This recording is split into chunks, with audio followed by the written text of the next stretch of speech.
I'm very grateful to be where I am, to speak to you as I do right now, to be introducing a show called the Liberator 2 Showcase, to be making videos, to be writing books, to be doing all sorts of things I never would have dreamed of or even imagined of doing. Because frankly, when I was in school, I did not really read anything. I wasn't really passionate about anything, but I did ask a lot of questions. I did ask myself, why is the world the way it is? And it led me down many different directions. At first, I got into health and nutrition, looking up ingredients at the grocery store and trying to pick better products for my family.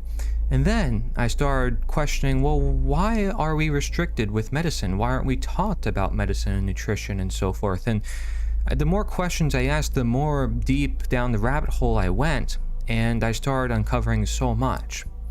Over the years, one of the first communities that really opened up to me was Mark Passio's community. And you may see a lot of individuals from his community in this event. But he was incredible because he allowed me to go on his show, and you can tell I was nervous. I was stuttering on my words. I didn't really have that experience. And I was just producing videos on my own at the time, health and nutrition videos. And here's Mark, talking about natural law, and his seminars on natural law really appealed to me, and I started sharing that information and teaching it over the span of a couple years.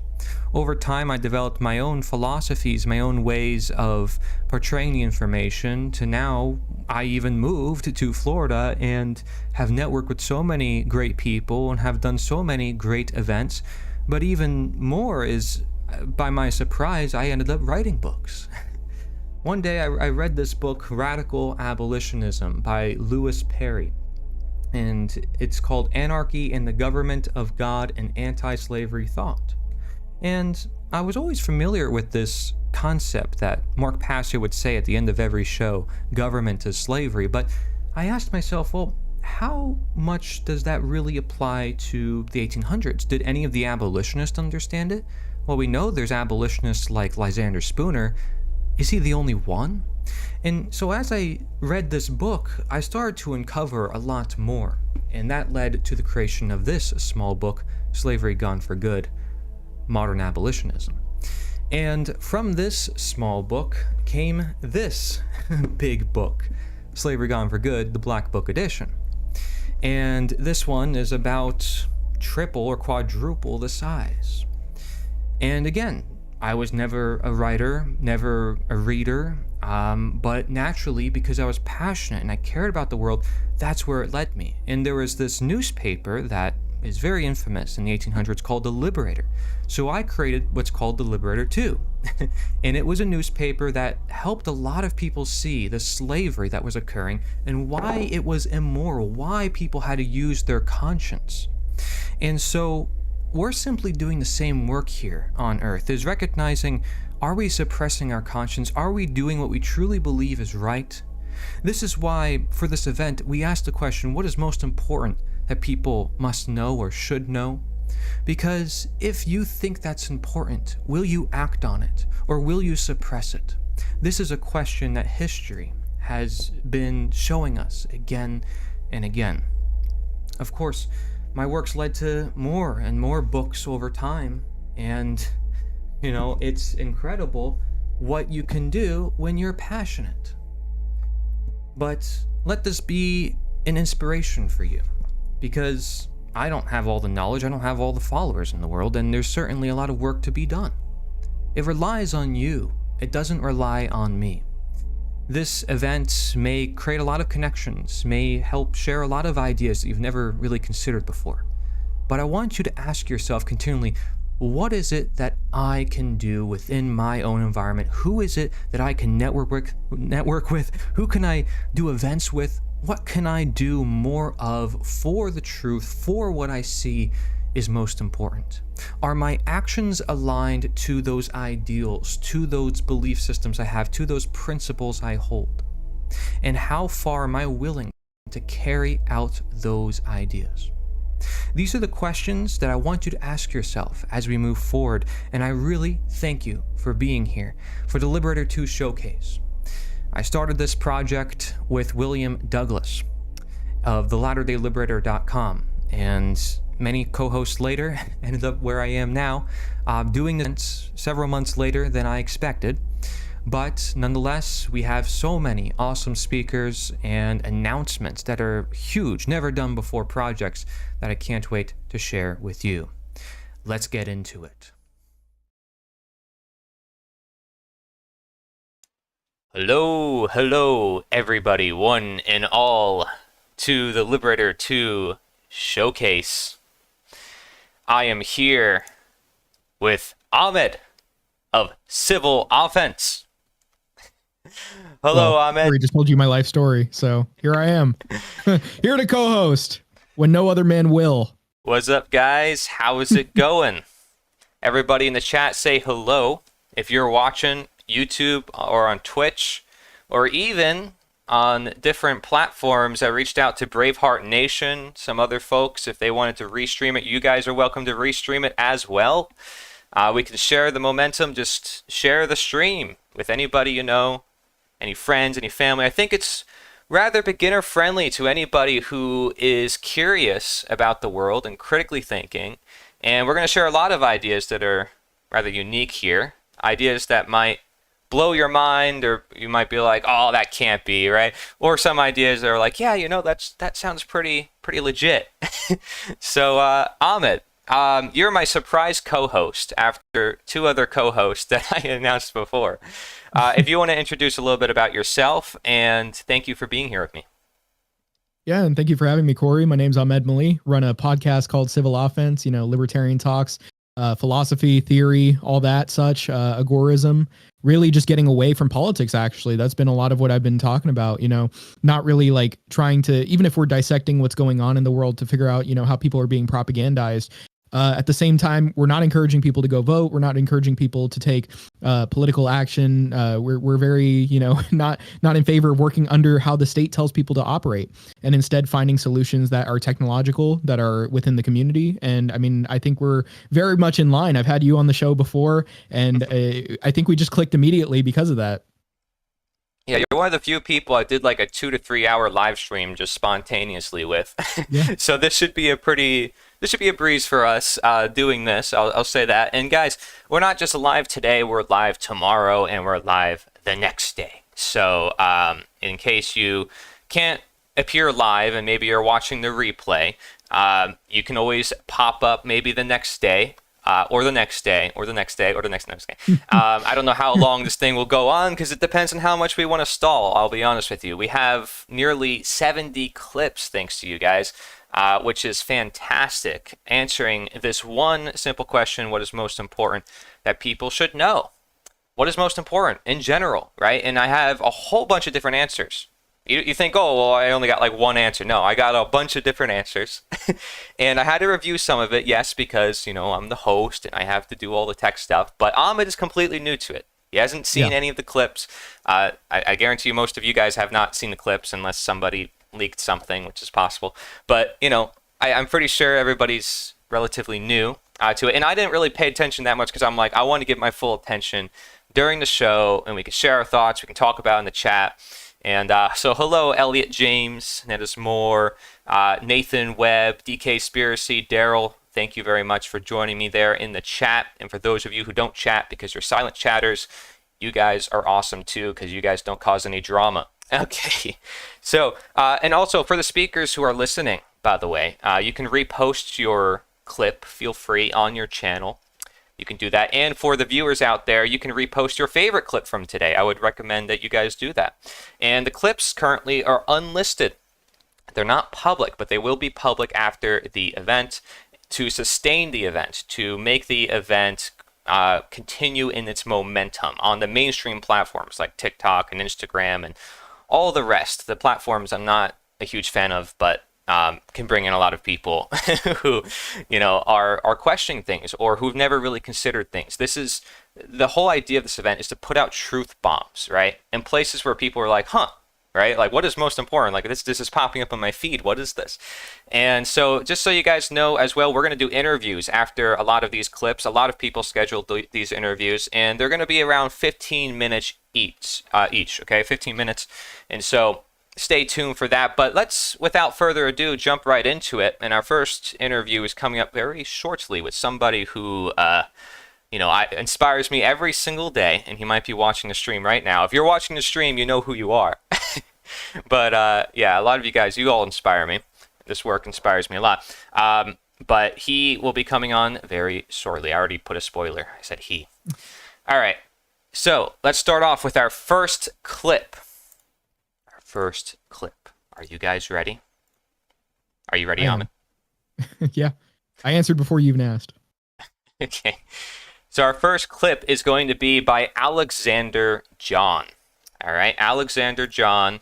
And you're going to see a lot of new faces here, maybe faces you've never seen before, which is awesome. That's why I love this event, and I'm just building up on my guys. I'm just going to keep stalling this whole time and make you be like, "Oh, when are you going to show the clip?" No, just kidding. All right, let's do it now.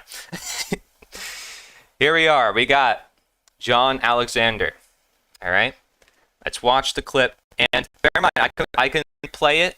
I don't have to like make it one and done. We can watch it again. It's only 1 minute. Right? So pay attention. Let's go. Let's do this. Ability gives life meaning. Meaning gives life purpose. Purpose gives us direction. Direction helps us deal with the chaos of life. When we deal with the chaos of life, we get order. Since the world shift of 2020, there's been many talks about rights. It's only natural the next part of the conversation will be responsibility. What are we going to do with our rights? What are we going to do as a collective? What are we going to do as an individual? Knowing about our rights. Mastery, specifically self-mastery, will be one of the key and critical components of responsibility. Being responsible for your destined journey, bearing your commitments responsibly, and also knowing who you are and acknowledging who you are on this journey. Self-mastery, internal monarchy, external anarchy. There you have it. Did you get the full clip, Amit? Corey, I don't know if you went silent there. I can't hear you. All right. Yeah. Sorry. I don't know if there's an audio thing with it. Yeah, Discord does that. I don't know if the viewers can hear you. Let me check the stream. They can. All right. But anyways, Discord is acting funny because it does that. Oh, I can hear you on the stream. But I can't hear you now in Discord. That's the thing. Yeah, so do you guys get the clip? Basically, it's talking about responsibility. And I'll try to fix my audio issues here for Ahmed. It's going off with a great bang here, I'll tell you that. Testing, 1 2. I'll get my backup mic. There we go. Okay, we got it. Yeah, I have a backup mic. I'm going to use that if that happens again. Yeah, all right. What's going on with that? You got the clip though, right? Yeah, no, I got none of it. No, I'm just kidding. Okay. Imagine I was just sitting there for a minute with no audio and didn't say anything. Goodness, dude. Yeah, okay, so but no, I was just going to say my first reaction, understanding that sort of this is kind of an understanding I've come to as well, where society overall, like people expect there to be some sort of grand solution or some strong man or something to come in and be the main change. But, it really comes down to on an individual level, looking out for yourself, figuring out solutions, because that's really how you're going to get to it, realistically speaking, and within the time of your life. I mean, there are people waiting forever for politicians to do something for them, whereas they should really be within their own lives, like figuring out what's going to work best for them. Yeah, so they're taking responsibility of their own life. And guys, some of these clips, it's like, I feel like this one is very self-explanatory. A lot of people can understand this, like take responsibility of your life. But he's going further here and he's saying responsibility gives life meaning. It gives life purpose. And I think it's because you're in control of your life, right? Because it gives you direction, he says. It gives you hope throughout the chaos of life, he says. And since the world shift to 2020, we all know what happened those years. And we can't talk about it too crazy on stream, I'll tell you that. But because there's people watching and algorithms that pick up on every word. I mean, this is the world we live in, guys. And how many people are willing to take responsibility for the censorship of others, for what went on during those years? I mean, there's a lot of people who just followed orders and did what they were told, right? And this happened in 2020. This happened in many times in history. We have to be careful of that. Are we taking full responsibility over our actions? Are we really in control of our actions, or are we trying to give it away? So these are the Yeah, I mean, questions. I would say like I was just gonna say, like, think about your life now, reflect, and see, like, if there were to be some sort of crackdown on your freedom again, how prepared are you for that? How well can you traverse that? How well can you still be free, and in spite of an authority coming down and saying, that's it for you? Yeah. Yeah. So here you can check out, guys, learn about Alexander John, his clip. I'll link it for you guys in the chat. And he has an Instagram, Twice as Fit 2. His YouTube, Twice as Fit 2. All right. And he's also got an article written about him on Canvas Rebel, so you can check that out if you'd like. Seems like a great dude. Glad to have you part of the show, Alexander. Awesome. I get your name mixed up with Dan Alexander, another dude in the in the network. Alexander John, Dan Alexander. It's like, oh my gosh, right? It's like the billions of mics I know. But yeah, so he also talks about something too that we might hear a lot of, right? In these talks about freedom or caring about the world that we live in, which is this idea of rights. He mentions this. He goes from responsibility right to rights. Now, Ahmed, I'm curious what you think about this, as a preface for the show, regarding this notion of rights, right?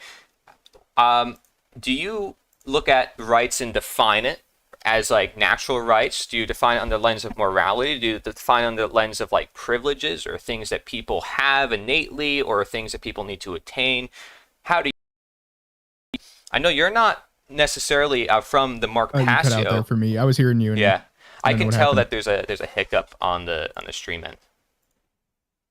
Sorry about that. Do you hear There we me? go. I have my backup now. Yeah, just switch to the backup every once in a Yeah, while. I know this thing. But Yeah. what's your views regarding rights language? Because there's a lot of people that come from the Mark Passio natural law community, and they define rights under a context of any right is an action that does not cause harm. So what do you think about that? Mm-hmm. Yeah, I mean, I think as far as what sort of grounds it in reality, I suppose you would have to logically get back to why it doesn't make sense for somebody to be asking for something that you already own, including yourself. Like why is a first comer entitled to something over everybody else? And this is really a more consistent way of viewing things. When you have it being that the person who homesteads something is the rightful owner, and the person who has their own body is the rightful owner of that body. And so that's definitely more of a grounding logically for it. As far as I would take it from a morality perspective as well. Like, why ought we respect it though?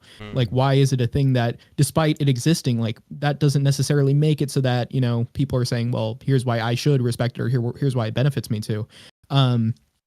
And I think that really just comes down to, first of all, if you live in a society where this isn't respected, I mean, it's not going to be respected for you either. That's not going to be something that you're able to have the benefits of. You're going to be in a position where you very well could be the person that is enslaved. You could be the person that doesn't have those rights.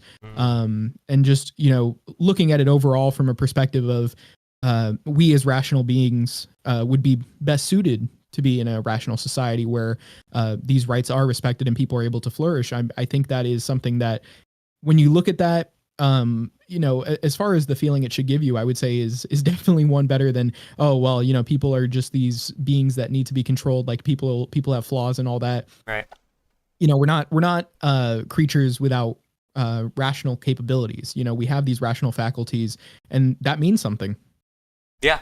Yeah, and I do think a lot of the rights language, I mean, you see it with the Age of Enlightenment. You see it in many recent years. People are using this word more often, perhaps at a time where they feel like they're being more oppressed or there's a lot of tyranny going on, as a way to sort of gain strength for themselves, to have some sort of foothold upon their arguments, to say, hey, I have this thing called rights, and this is my foundation upon which I have the ideas of freedom and liberty and so forth. So, yeah, I think we might see that as a common theme. Is it the most important thing that people must know?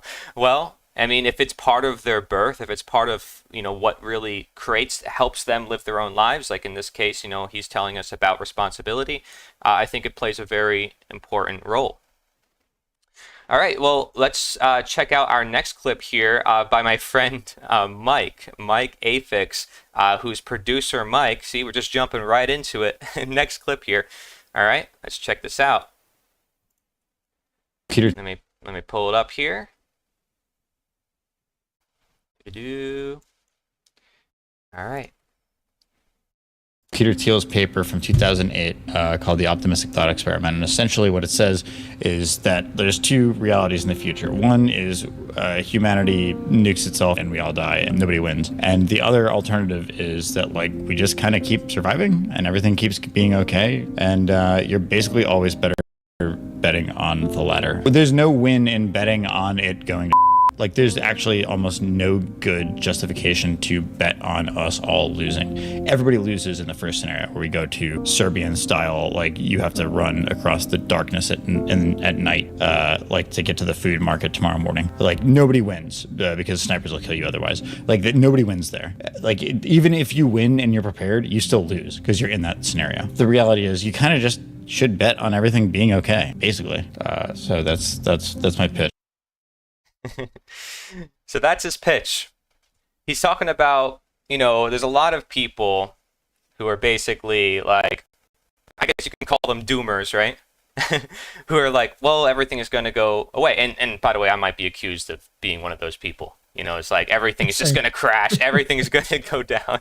And this is a good segue to an interview that we're going to be doing, guys, in a couple minutes. I'll be telling you that. Because a lot of people have these concerns about our world. I mean, even Elon Musk made a tweet about this, how it's like your brain is thinking about constantly, like, I got to prepare for the upcoming collapse. I shared that on Twitter. Like, it's funny because a lot of billionaires have like their private island with like a bunker. Like, what are they doing? Why do they have that? It's like, is there something that's happening that we don't know about? Some of these guys are leaving their companies. And a lot of people in independent media in general has been warning about a potential collapse of society, right? So before I go on, Hamid, what do you think about this? So this is a thought experiment that he's talking about, and I could replay it if you want. But he's basically saying how nobody wins in a collapse scenario. Nobody, even the person who's the most prepared, doesn't win. Yeah, I was just thinking that if anything, the mind is very powerful, and to have the perspective that everything's going to be over. I mean, obviously, like myself and you, we can say like, oh, maybe there is going to be some sort of bad situation. Maybe there are societal cues that things aren't going as well as they should be. But despite that, does that mean that we should just sort of sit back and just think that all day? No, I mean, you definitely have to be, again, going back to even the first clip where, this is about autonomy. This is about, responsibility. Definitely preparing yourself for, I mean, obviously you prepare for the worst, but you hope for the best, right? You don't want to be thinking that the worst is going to happen. You're going to be in the mindset where you're stressing yourself out. Honestly, it's going to do bad for not just your mind, but your body at that point. And if you really want to think about it in the sense of, what really is the benefit of thinking that way? What is the benefit? Because people who think like that are going to be defeated, not only mentally, but physically. And so if there is an opportunity to stop it, well, now they're not going to be able to because they're weak. They've weakened themselves by doing that. And all that negative energy is basically caused a collapse of their system. Yeah, and I think it's important to mention that our anger at the world can be channeled for good, right? And the way we look at the world and say, wow, everything's collapsing, can be channeled into saying, okay, I got to pay more attention to my responsibility, pay more attention to what's going on. But you don't want to become to the point where you're paranoid, right? So there's like a balance. There's an extreme where it's like, if you worry too much, you're going to drive yourself insane. And that's where the media is going to point at you and say, you're a conspiracy theorist. Look at this crazy person, this schizo who's ranting online, who's, causing all these problems. So don't make yourself a target. And think about it like this. Like if you think everything's going to be all right all the time, what are you going to do? Nothing. You don't feel any sort of unease. But if you think everything's going to be bad no matter what, you have no motivation to do anything.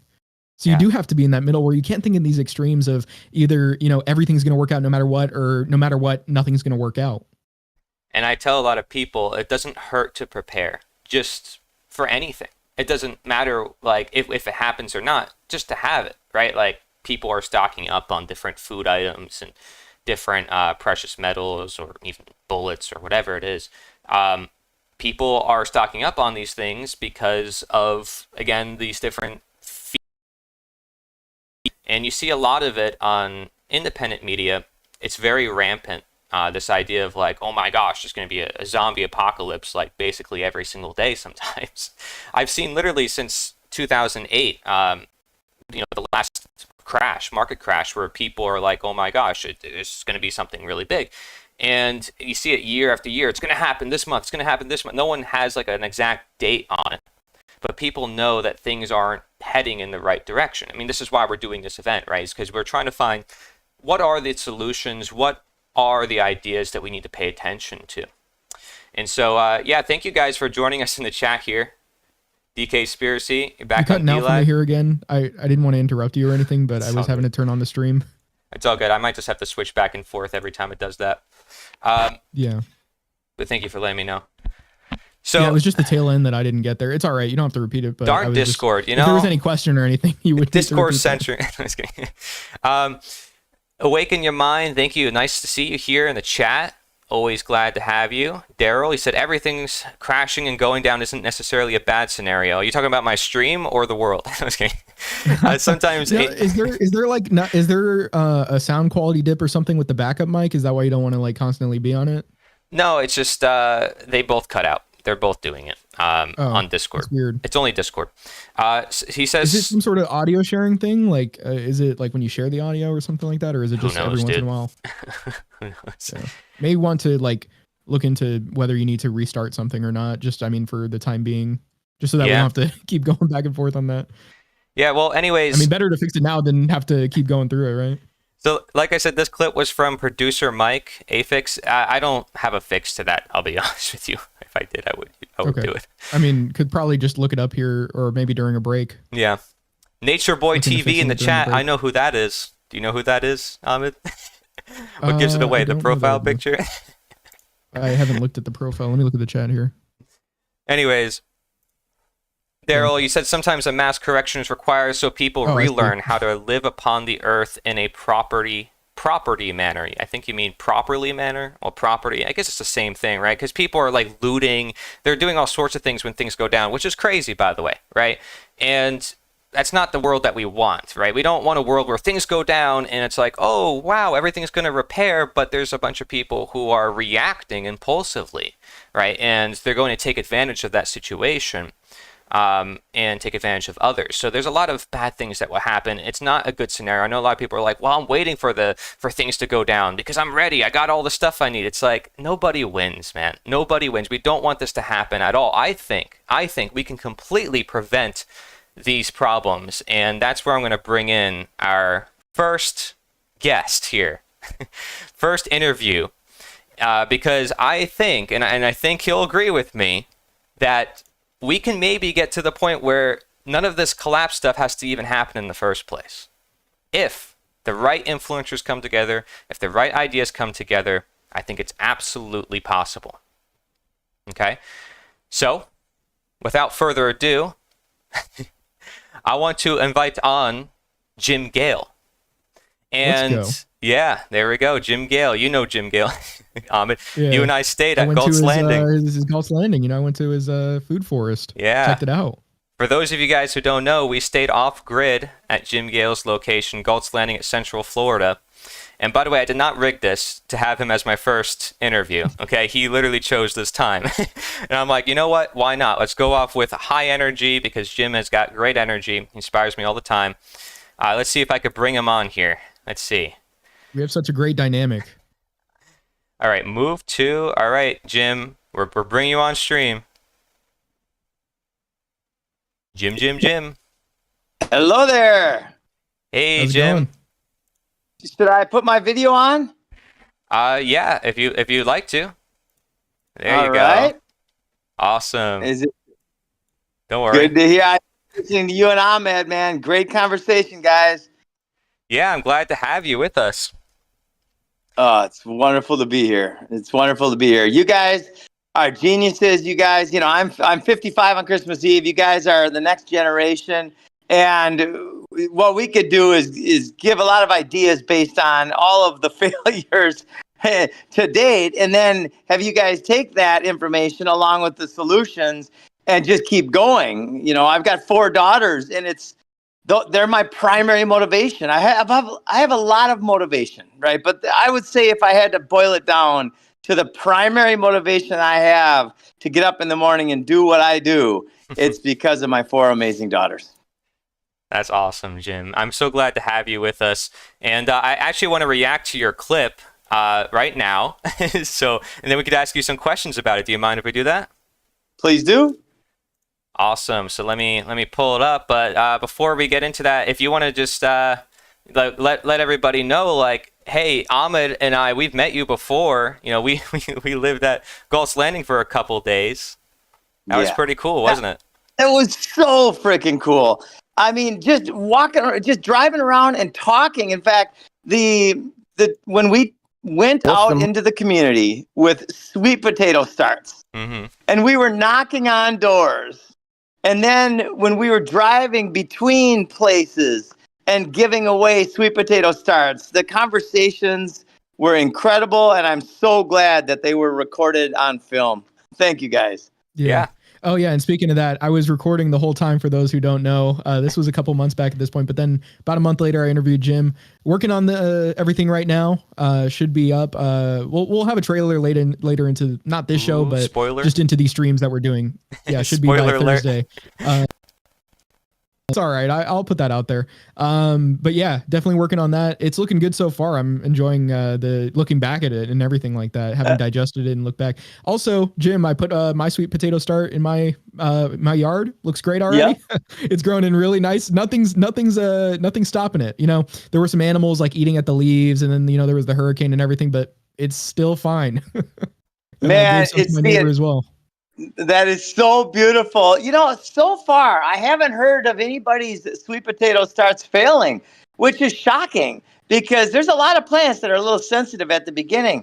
But I truly believe that sweet potato starts are going to be one of the foundational foods because you can eat them and they're so, the leaves, the stems, the sweet potatoes, and they're so nutrient dense. And they're so easy to grow. I mean, nature does all the work. Yeah. Yeah, and I want to ask you. I haven't picked mine out yet, but sweet potatoes are incredible. Like I have like a whole like pitcher, like I've made a blender shake, and I'm just drinking at that during this stream, and it's keeping me going. Love it.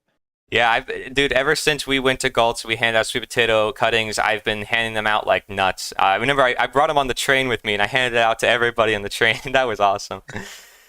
I opened up my suitcase. I'm like, hey guys, I got sweet potatoes. So I start walking around the whole train. The directors are looking at me like, what is he doing? Love that. Yeah. But before we look at your clip, I want to ask you a question. So like we just watched a clip about like how if everything goes down, nobody really wins in that scenario, right? Like oh, it's like the person who's prepper like has everything. It's like even them, they don't necessarily win because they're still in that scenario that they shouldn't be in. So what do you think about that? Do you think we can prevent this whole problem in the first place? I mean, there's been people warning about this like collapse scenario for quite a long time in independent media. And even mainstream figures like Elon Musk and others have been talking about it. And even like, I remember Trump, when he first ran his campaign, he's like, we're in a massive bubble and it's going to collapse. Yeah. Let's change the word to transition. It must transition. Right. And in other words, the systems that are currently the pillars of our societies around the world are all radically unsustainable, and they are leading to the death of things. So we have two choices: collapse and or transition. And collapse leads to transition, but we don't need to go through all the pain and suffering. What we do need to do is inspire and empower a shift in awareness that leads to mass adoption of taking the poisons out and being the stewards of our land again, which then creates exponential abundance for everybody. Awesome. Great. I got a notification on Twitch. Thank you for whoever did that. All right, let's watch the clip from Mr. Jim Gale here. I'm sharing my screen just so you know, Jim. And if you want to tune in, you can click on it to check it out. But we're going to watch your clip right now, everybody. So let's check this out. Most important thing in all of my years of study and books I've read and teachers that I've learned from, the most important thing by far, and nothing even compares, is presence. The most important thing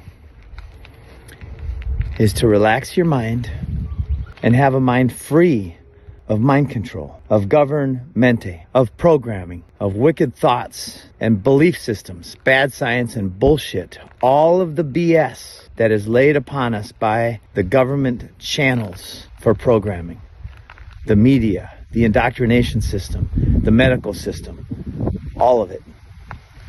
That's it. It's real simple, my friends. When we sit quietly in a room alone and feel the vibration, the energy, the frequency of faith and courage and life and God, that's when we are free. What's the most important? So there we have it. Talking about presence. Oh yeah, we have you cutting out again, Corey. All good. I don't know if you can hear him, Jim. Oh, good. I'll check myself Yes. for now on. But so talking about presence, right? This key idea. I'll tell you right now, Jim, nobody in this event mentioned presence as the most important thing. Could you believe that? Well, it's not a very common thing, so I kind of can believe that, yeah.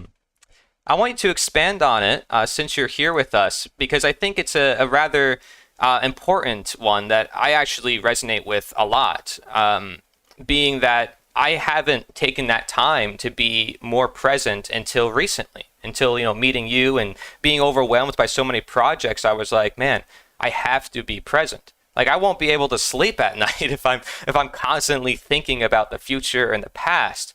And my thoughts, my ability to think or even do work, I will not be fully immersed if I'm not present. So for me, presence has a lot more, I have to give it a lot more credit than I actually give it a lot of the time. And I realized that over the years. So this is a new realization that I've come to, but I've also realized just how important it is.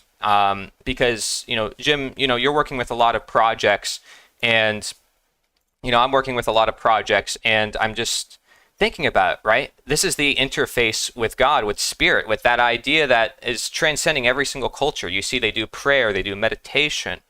Like, what is that doing? Is it helping us be more present? Is it helping us tune into ourselves and our feelings, and it allows us to release, in a sense, and really go into that?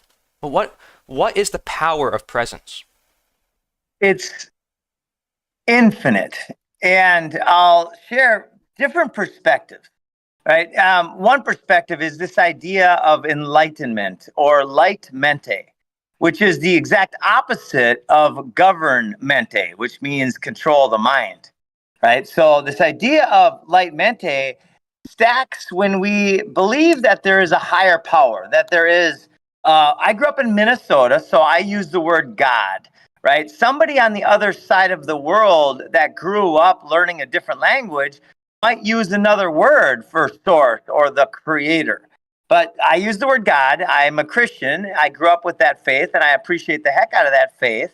Again, I don't hate anybody who grew up with a different faith, right? The hate is part of the divide and conquer strategy. So anyway, what I believe, what I feel actually, is that everything is in the mind of God, that all is mind. And some people could say the mind of source. Some people could even use the scientific methodology or concept of Tesla, right? If you want to find the secrets of the universe, think in terms of energy, frequency, and vibration. Well, but don't think. Thinking is a distraction from the feeling, and the feeling is the present. Feeling is the gateway to the now. So what I've experienced on many, many occasions is that when I allow my mind to relax and I have zero thought, I just have the feeling of frequency and vibration and energy pulsing through my body. That's when the ideas come. That's when I get an idea for a school model that can scale globally in a very short amount of time and absolutely revolutionize the whole educational system. That's when I get an idea for a campaign strategy that 2 months later, I'm sitting next to Bobby Kennedy sharing with him the strategy, right? It's always through presence. And I like the word meditation and prayer, but I grew up praying. I was taught to pray where I used words. Words are a distraction from the present. And in the beginning, there was the word, right? Thought, word, deed. It starts with the thought, the idea, Yeah. and then it is spoken and it becomes matter. So I focus on feeling the energy, frequency, and vibration of the moment. And that's where all the gifts come in the present. Wow. And there are just so many things in today's world that interfere with that. People, they're working constantly under blue light, around EMFs, all that. I'm sure it would be your perspective that people should just go out in nature to get all these ideas and feel the frequencies. It is my duty to share that wisdom, that truth, based on my direct experience. Right. One real quick story. I was sitting in this copper triangle with orgonite. It was like a meditation chair. I had my feet on the ground right in the food forest. And I was imagining what the food forest would look like in 2 years, in 5 years, in 20 years. And as the food forest grew over time, I started seeing parrots and monkeys and lemurs and all these different incredible animals that I love. And while visualizing this food forest growing into this jungle of abundance, I got a phone call from none other. And oh, by the way, one other thing is I started recognizing that what we can build in our world and what we should be building, and that's what we are doing, is we should build these little expanding Garden of Eden replicas, these food forest replicas all over the world in different climates and different zones with different animals in each one. And every one of them becomes a habitat for endangered species and other animals. And then I had this thought, this is like Noah's Ark in the real, right? On the land, which makes a lot more sense than on a boat to me. But anyway, as that popped into my mind, exactly at that time, my phone, which was down at my feet on the ground, started ringing. And I looked at the name and I got the chills, the spirit bumps, and I had tears in my eyes. A friend of mine named Noah, who changed his name from Adam to Noah, was calling me at that exact time. And I said, I called him back because originally I put the message into voicemail, and then I saw the name and I started shaking. And I called him back immediately. I said, what prompted you to call me just now? And he said, I was pinged 3 times to call you. Pinged by what? By God, by the universal mind. That's how it works. When we get our programs out of the way, which are there by design and by deception, and we start being in the power of now, like Eckhart Tolle talks about, then we are basically of one mind, still with our independence and still with our choice. Right. But we are connected to the wisdom of God. Wow. That's incredible. Because you're right. What you just shared is I have a parallel experience with when I meditate, I get all these ideas and I'm like, where is it coming from? Right. But it's just because I silenced my mind. Like I silenced, so allowed all the emptiness, the nothingness, right? The no thingness. When I say nothing, I don't mean like nothing at all. There's still something. Jim went somewhere. But either way, there's still something. There, he's back. No thing, as in there's no material things on my mind. I'm able to focus in on myself and like my breathing. But at a certain point, you focus on your breathing and then you start just phasing out. You start getting so present, the breathing becomes so natural, and your mind is so empty and clear, you feel at peace, right? Yeah. That's the feeling I get. And then I start getting these ideas. A lot of the ideas for the show, a lot of the ideas with our collaborations, Jim, which I haven't yet announced, a lot of them came from meditating. I'm sure, you too. It's like, it's amazing. This work is created in part by Source, by God, by Spirit, because we're tuning into that. For me, it's the same source that I go into when I'm dreaming, except that's just a little bit different, but it's just being able to take a step back, which I say is like one of the key aspects of returning to nature. I always say, my channel is Nature is the Answer. How do we return to nature? Well, we just take a step back for a moment. We just say, look at the world that's going on, all the craziness, all the business, all the distractions. Like, no, that it's our choice to be involved with that. We have the power. And when we recognize that power, it makes us much more powerful, right?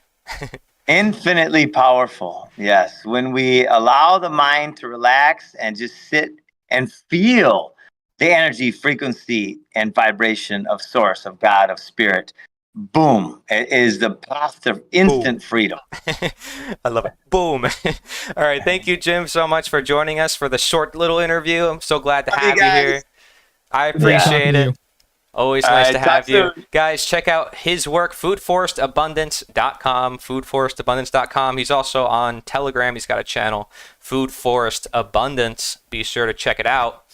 Yeah, he's got a lot of awesome videos. Look at his food forest over there. a lot of hurricanes and stuff went through that, but my goodness, it's still there. Nature perseveres more than anything. It sure does. All right, ciao for now, guys. Thank you, Jim. Awesome stuff.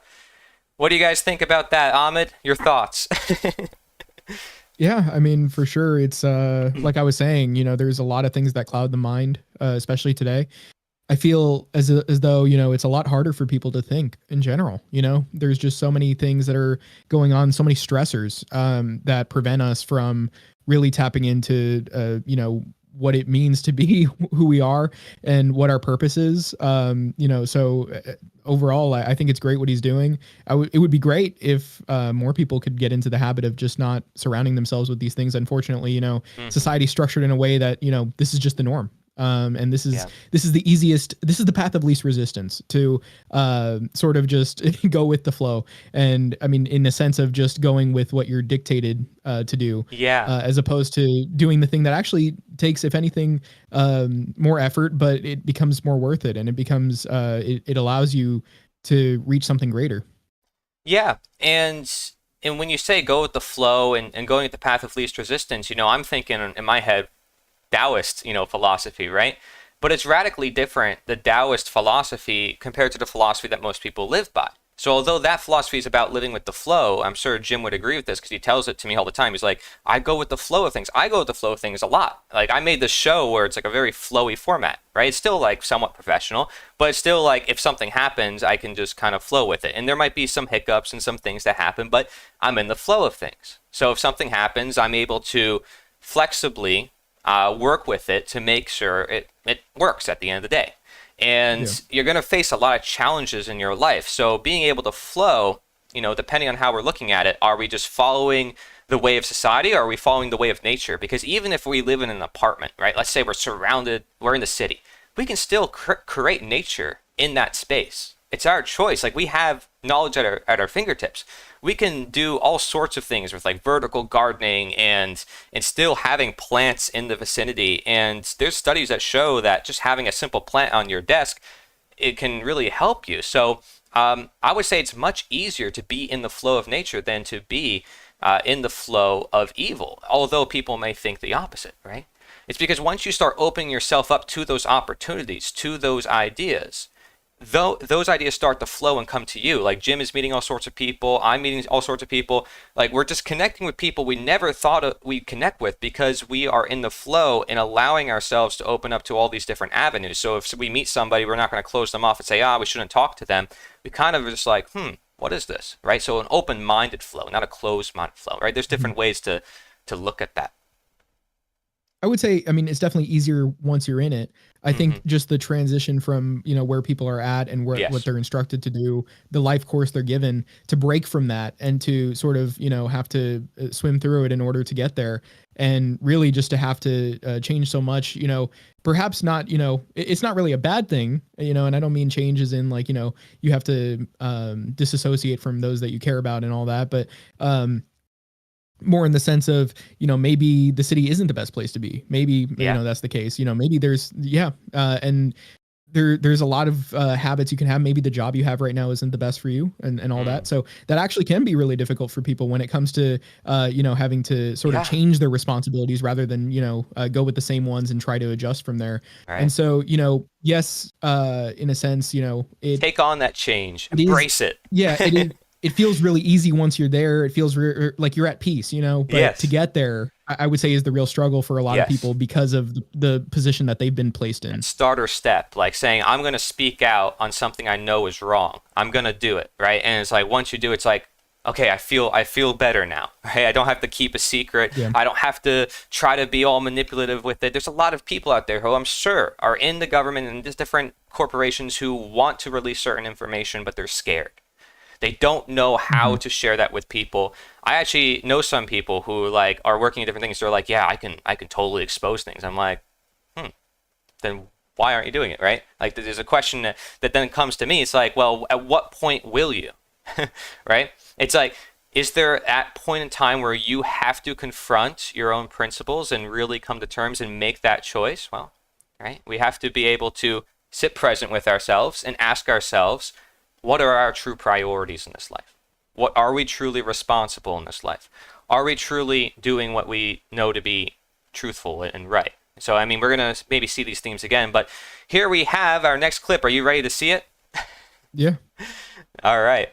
So we got, his name is Brian Cirillo. And by the way, I might say a lot of these names incorrectly, so don't make fun of me.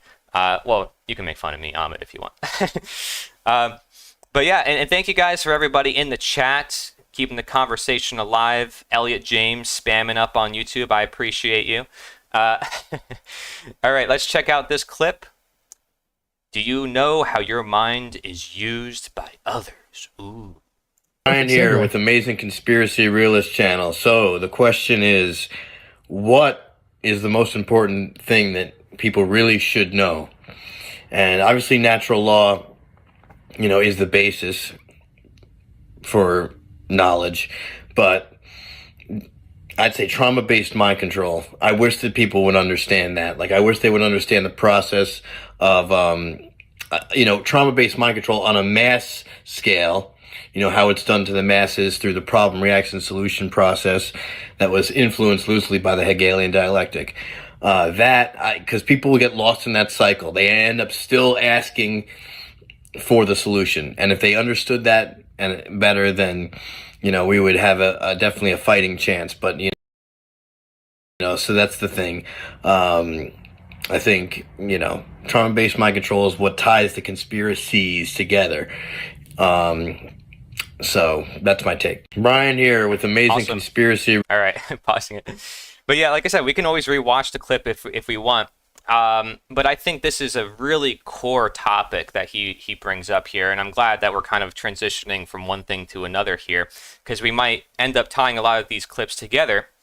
But he's talking about trauma-based mind control, and you can actually look this up. This is a mainstream phenomenon. What he mentions is all relatively mainstream. Problem, react, solution, Hegelian dialectic.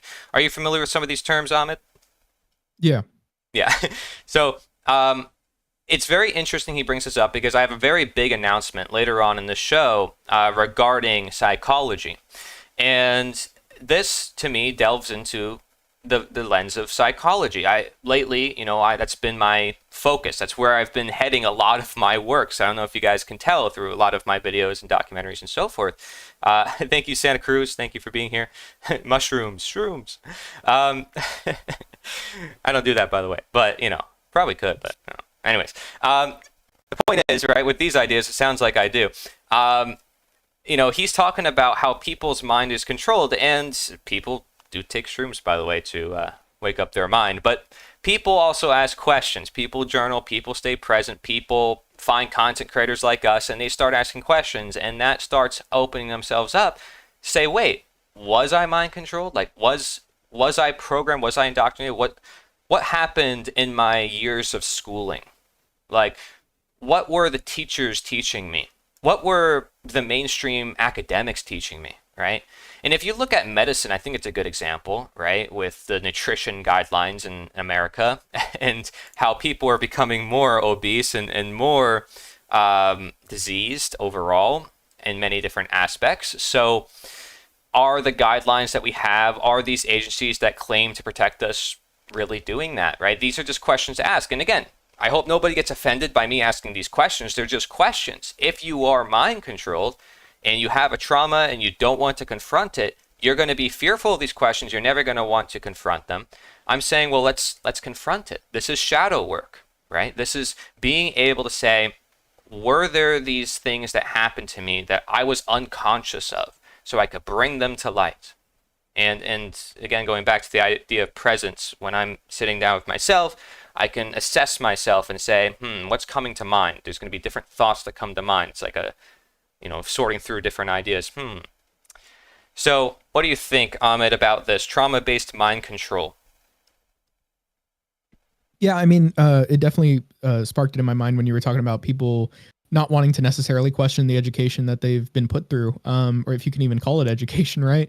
But yeah, people are propagandized basically from day one, as soon as they can start learning, because you're put in school, you're not taught how to think, you're taught what to think, you're taught, this is how the government works, this is why it's here in society, this is why we need it, and that's why you oftentimes get so many people asking the same exact questions when you question the government, like, well, most notably maybe who will build the roads, right?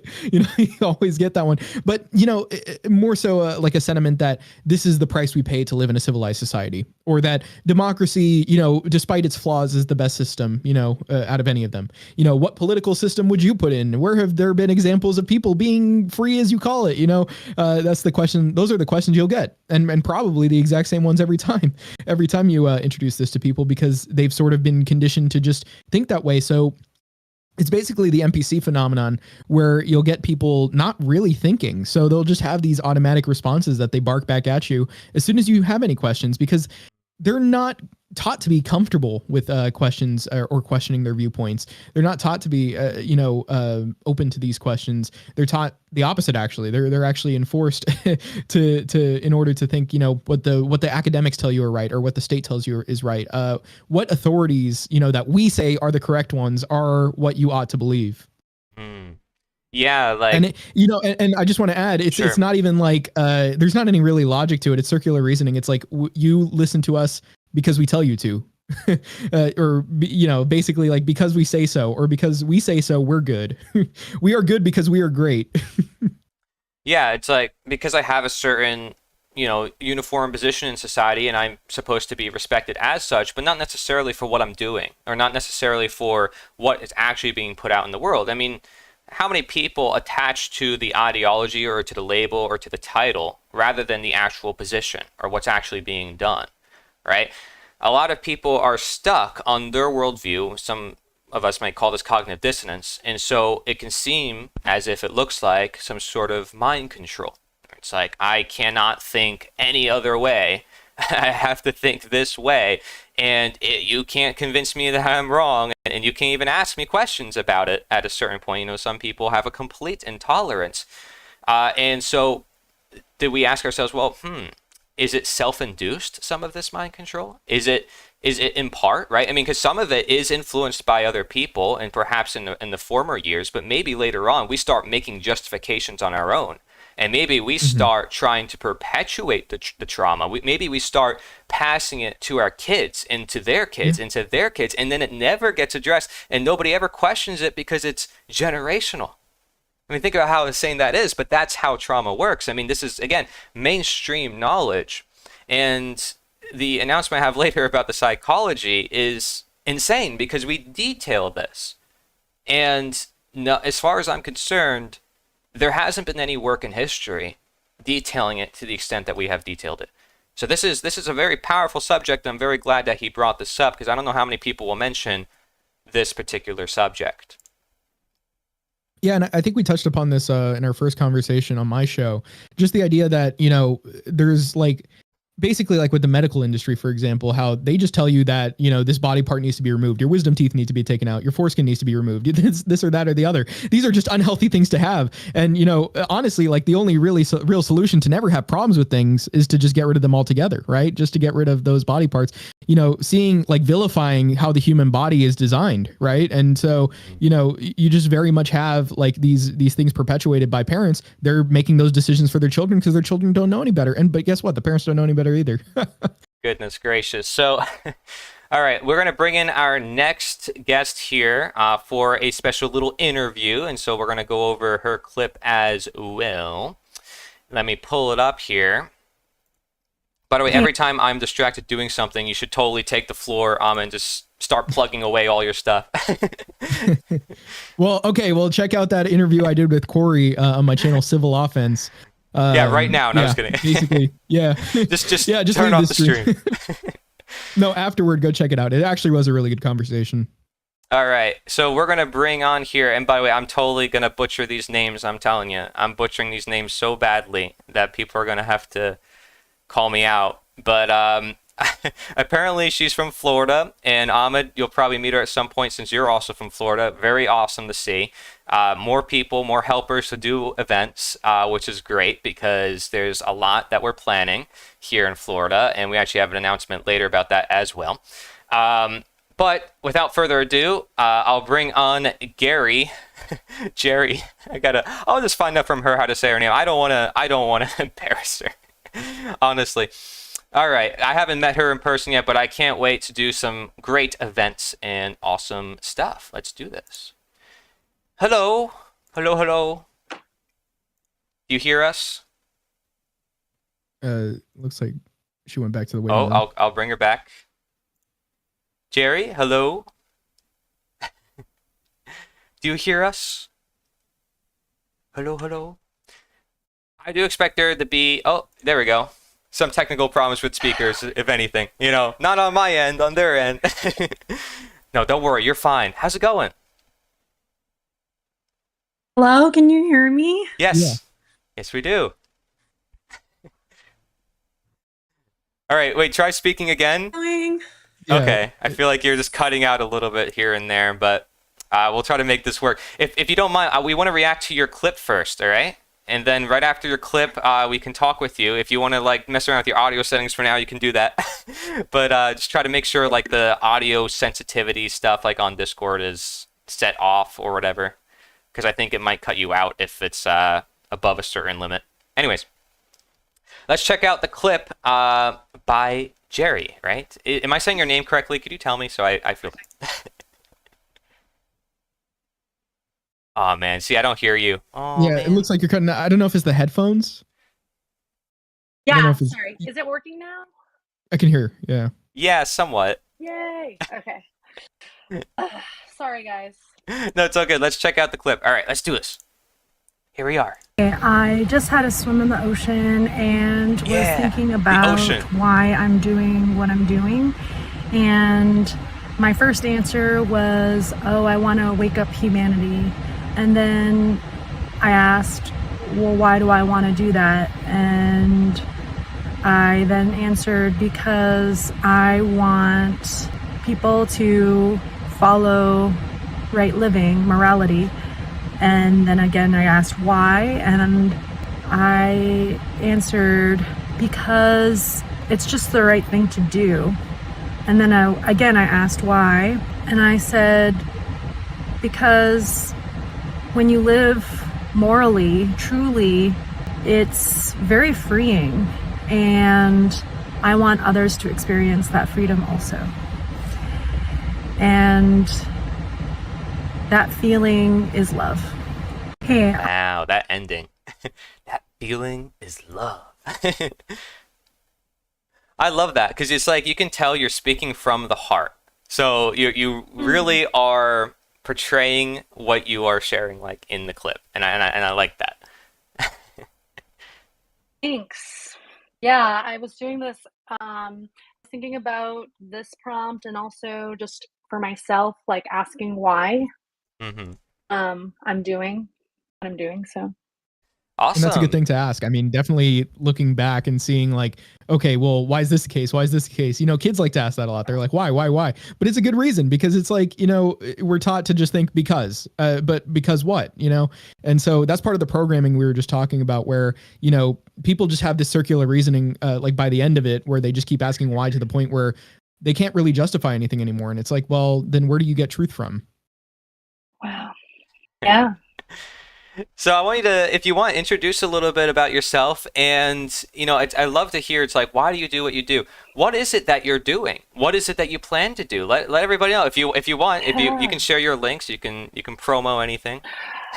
Sure. Well, so I'm sort of new to this movement, but yeah, I have a website, godislovetruthlife.com, where I've just been interviewing like fellow students in Mark Passio's How to Become the True Media course, just getting to know people and getting comfortable on camera. And then, yeah, what else? I recently moved to Florida, so I want to get involved in the community here. Nice. Yeah. You mind if I ask where from? So I'm originally from Massachusetts, but then I moved to San Francisco and lived there for 20 years, and then I came here. So yeah, I'm all over. Awesome. Yeah, do you like it here in Florida? Because I mean, I haven't been here more than I mean, probably a little bit more than a year now, I think. I'm really excited by the community potentials here. I agree. It feels more electric here than where I just came from in San Francisco. I'll just say that.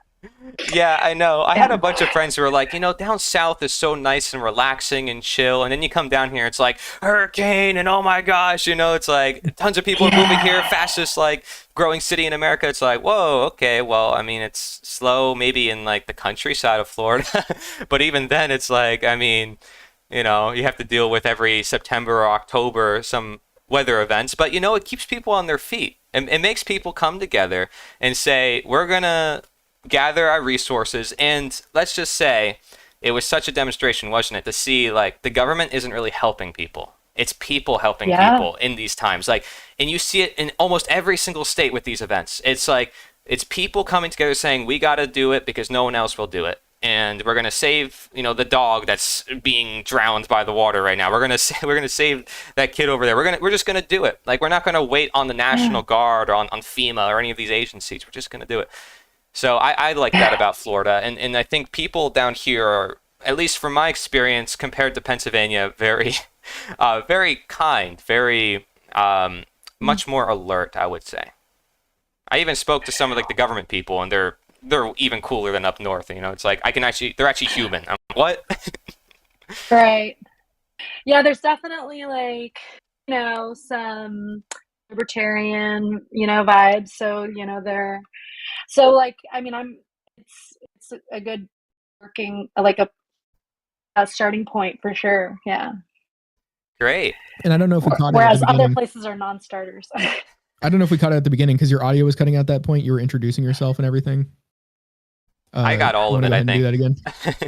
I think I got all of it. Yeah. Yeah, so my name's Jerry Cabzuto.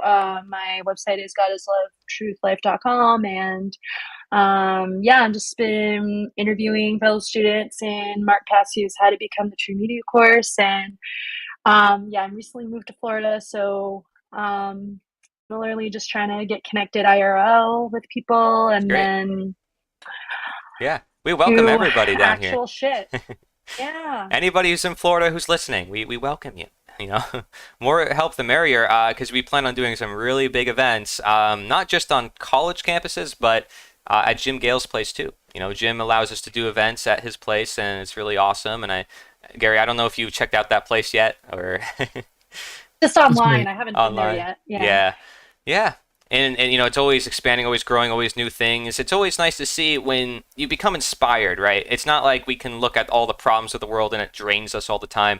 When you do events with people and you actually make like real life connections in person, it's very different. And I encourage people do that in these communities so they feel like there actually is hope, because there is. When you come together with people, that's how we're going to change this world. People think, well, we have to use the internet. Yeah, we can use the internet too. But we have to also have our resources in real life, not just for our personal life means of like being prepared, but to get together with people and maybe eventually do some acts of civil disobedience that goes viral online. Because when you have a bunch of people in the same room, like that's something you're going to be like, oh, I got to get my phone out. I got it. Now you have a bunch of people who are content creators naturally, because all you did was bring people together. And those connections and those conversations happen on their own. So for me, one of the most inspiring things I do is, our events in Florida. And I look forward to doing it with you. Thank you very much for, offering to help and just being there. I really appreciate that. Of course. Yeah, and I want to dovetail off what you just shared. And, I think, when we're thinking about the trivium process and right, like grammar, logic, rhetoric, and, not only focusing on like the sharing of the teachings, like you said, but just living them, Yeah. exemplifying through them as a teaching tool. Yeah. Then the content creation is just like embedded. Yeah. Do you want to share with us the trivia method? Like, what is it that you think is important that you share with your work? Because I like how your clip isn't going necessarily over the answers that a lot of other people may say, like, oh, natural law or trivium, but you're saying why you're doing the work, why you're doing it, and I think that's an important part of it. So what is it that then you like you're sharing that you want to share more of, like as time moves forward? What do you think is going to be like your main message, or what you want to bring to people, the mass public? You know, so ultimately I think it's about morality, right? Like it's we're in the state we're in societally because of our immoral choices, and just reminding people of what the difference between right and wrong are. Brian here and with that there Amazing are objective Conspiracy. right and wrong. So yeah. Oh, good. Yeah. Sorry, I'm just setting up the next clip here, but yeah. Yeah. So I guess like what would be some of the choices people are making that you would say like is landing them where they're at, or sort of worsening their lives right now, and like what sort of choices could they make to be having better lives? Yeah. So in my own life, I'm a mom, and I try to just be a conscious parent, like actually teach morality, unlike how I was raised. So yeah, that's just, one example. Because I think a lot of the immorality we see on the aggregate is due to poor parenting, right? Or just not being parented at all. And then just like actually loving my children. Like I think a lot of parents don't actually love their kids. Yeah. So that's just one example. Yeah. Yeah, I there don't are a lot see of it. parents that aren't there. They try to like sort of like put off their responsibilities to other people, like try to delegate those things, when a lot of that comes with actually raising your children and being there for them, connecting with them. Yeah. Like I feel like a lot of people, my former self included, operate from a place of fear. And where's that fear coming from, right? It's like the sense of abandonment, the sense of like not. And so what do people do in that state? Well, they look to authority figures. They create authority figures, right? And so, if we get to the heart of that, so much can be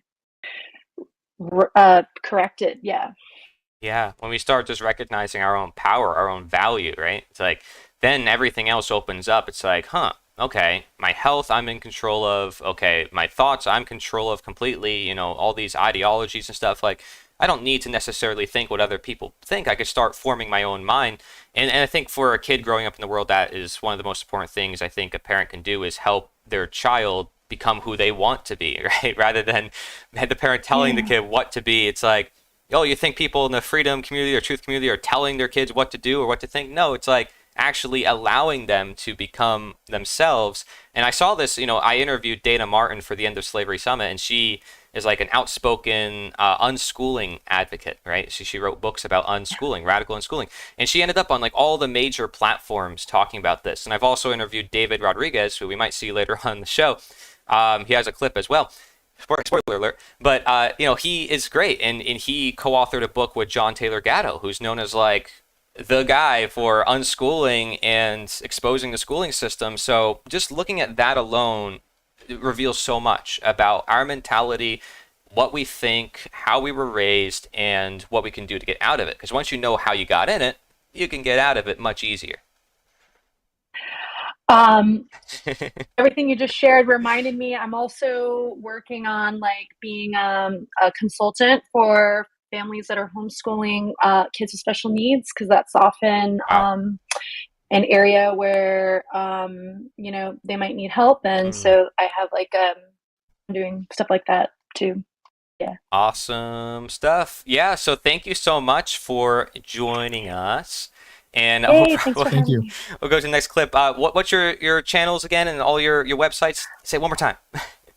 GodIsLoveTruthLife.com for now. And yeah, I'm on Telegram, but I don't know. I For mean, I'm now, now on I love Discord. that. You have plans. Yeah. Great stuff. Awesome. Guys, be sure to check it out. If you want, link it in the chat so everybody has it. You're welcome to link it. And if not, I could always try to link it. Cool. Thank Thank you. you. Thank you. Awesome Bye. stuff. Take care. Cool. And thank you, Will Keller, for joining us in the chat here. Gary's a great example of someone activating and morally educating publicly. She hit the ground running. You go, sister. And then Daryl said, we won't make real progress until people begin to answer their own questions. All knowledge is within, or as a scientist said, the quantum field can be assessed from any point within the field. Interesting. All right. Are you ready for our next clip here? Of course I am, Corey. I've never been more ready. Okay, I'm going to be asking you that 100 times more, so.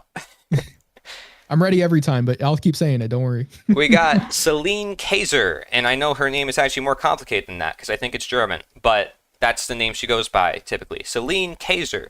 And this one is a very interesting clip, and I'm interested to hear your thoughts, Ahmed, right away, because this one I remember. I remember a little bit of. I'll tell you that, but this is 1 minute, right? And again, I could always replay it in case we have to because she has a bit of an accent. And thank you, Celine, for being here for this event. Let's check out the clip. Here we go. Capitalism requires blank consumerism, but destroys nature and the fabric of society. It all started in the early 1900s with propaganda pioneers such as Gustave Le Bon, Edouard Bernays, and Victor Lebar, which began to fascinate Wall Street and instill in our brains that we are worth it if it is profitable to someone. This commodification of life came with karma, and competition made us lose the ability to communicate peacefully. Corruption is pervasive, and children's innocence is today the target of a despicable trade. Our system must be left behind, and cooperation must take over, because it is when we will care and quit harming the planet that feeds us for the sake of hoarding and controlling that we will be free. It is a natural law. Capitalism. So there you go. She's talking about capitalism. Ahmed, your turn. I'm putting the floor right on you. Yeah, I definitely think that there's a separation between sort of, whether or not our desires are, for sort of self-benefit or benefit. I don't know. I lost my train of thought a bit there. Yeah, but self-interest. That's what I was thinking. I don't know why I lost that word for a second. Self-interest. I really don't think that that's necessarily at odds with what causes humanity to flourish. I think, yes, cooperation, it definitely is a good thing, to have that community. You get benefit, and it's in your self-interest, if anything, to have a community, to have people that you care about, to have people that you have good associations with, that you have these emotional bonds that you can build. And so, I don't think those two things are necessarily at odds. I do know that, we can look at the corporate structure today, and definitely it's influenced by the state and how the state incentivizes business. And you can see that it has led to many disastrous effects for humanity and, our health. I mean, look at what they're packaging food with. Look at what they're putting in food. Look at what they're doing to the environment. For sure, I think in a lot of ways, you could sort of maybe you call it capitalism, maybe you call it. I mean, in general, it's still really the state having a pervasive effect over the market. I mean, this is not like free market, activity here. This is not actually truly free. This is the state allowing a certain level of market activity in order to stimulate the economy, but you still really have a political economy regardless. This is very much a fault of the state, and the corporations are more so arms of the state created by this incentive structure. So I would say that just because people engage in business or have money, that's not really the same thing. I would say. I don't necessarily know every take she has on this, but I see what her message is. I definitely see it. And I guess our common ground here would be that, yes, like, the what we have today in society, right? Like what has happened because of this state influence and not truly letting people like interact with each other voluntarily has led to these negative effects today. And sort of, I mean, it doesn't really matter if you're in America or if you're in Europe or if you're in, wherever you are. I mean, the state is everywhere.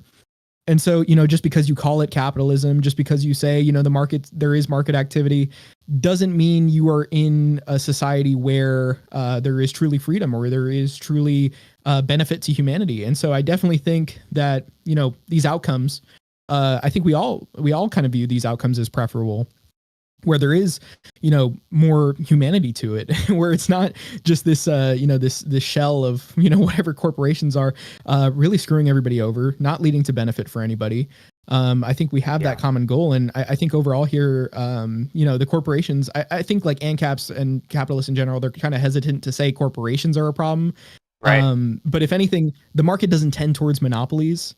And these corporations are very certainly dominating the market, not really allowing competition. Yeah. The state has created these barriers to entry. So what we're seeing here is, I mean, if anything, still a problem, not just the state, the corporations, but those are a product of the state. Yeah. I interviewed Celine for the End of Slavery Summit.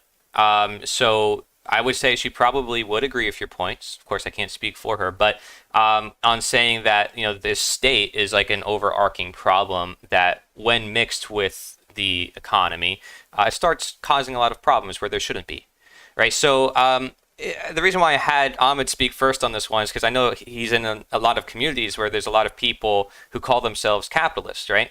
And I have a message like nature is the answer. So people often confront me on this thing of like, oh, well, do you own land? Is there such thing as like land ownership? Because the land belongs to earth. It belongs to nature, right? And in these ideas, which I like to put under the lens of what's called eco-psychology.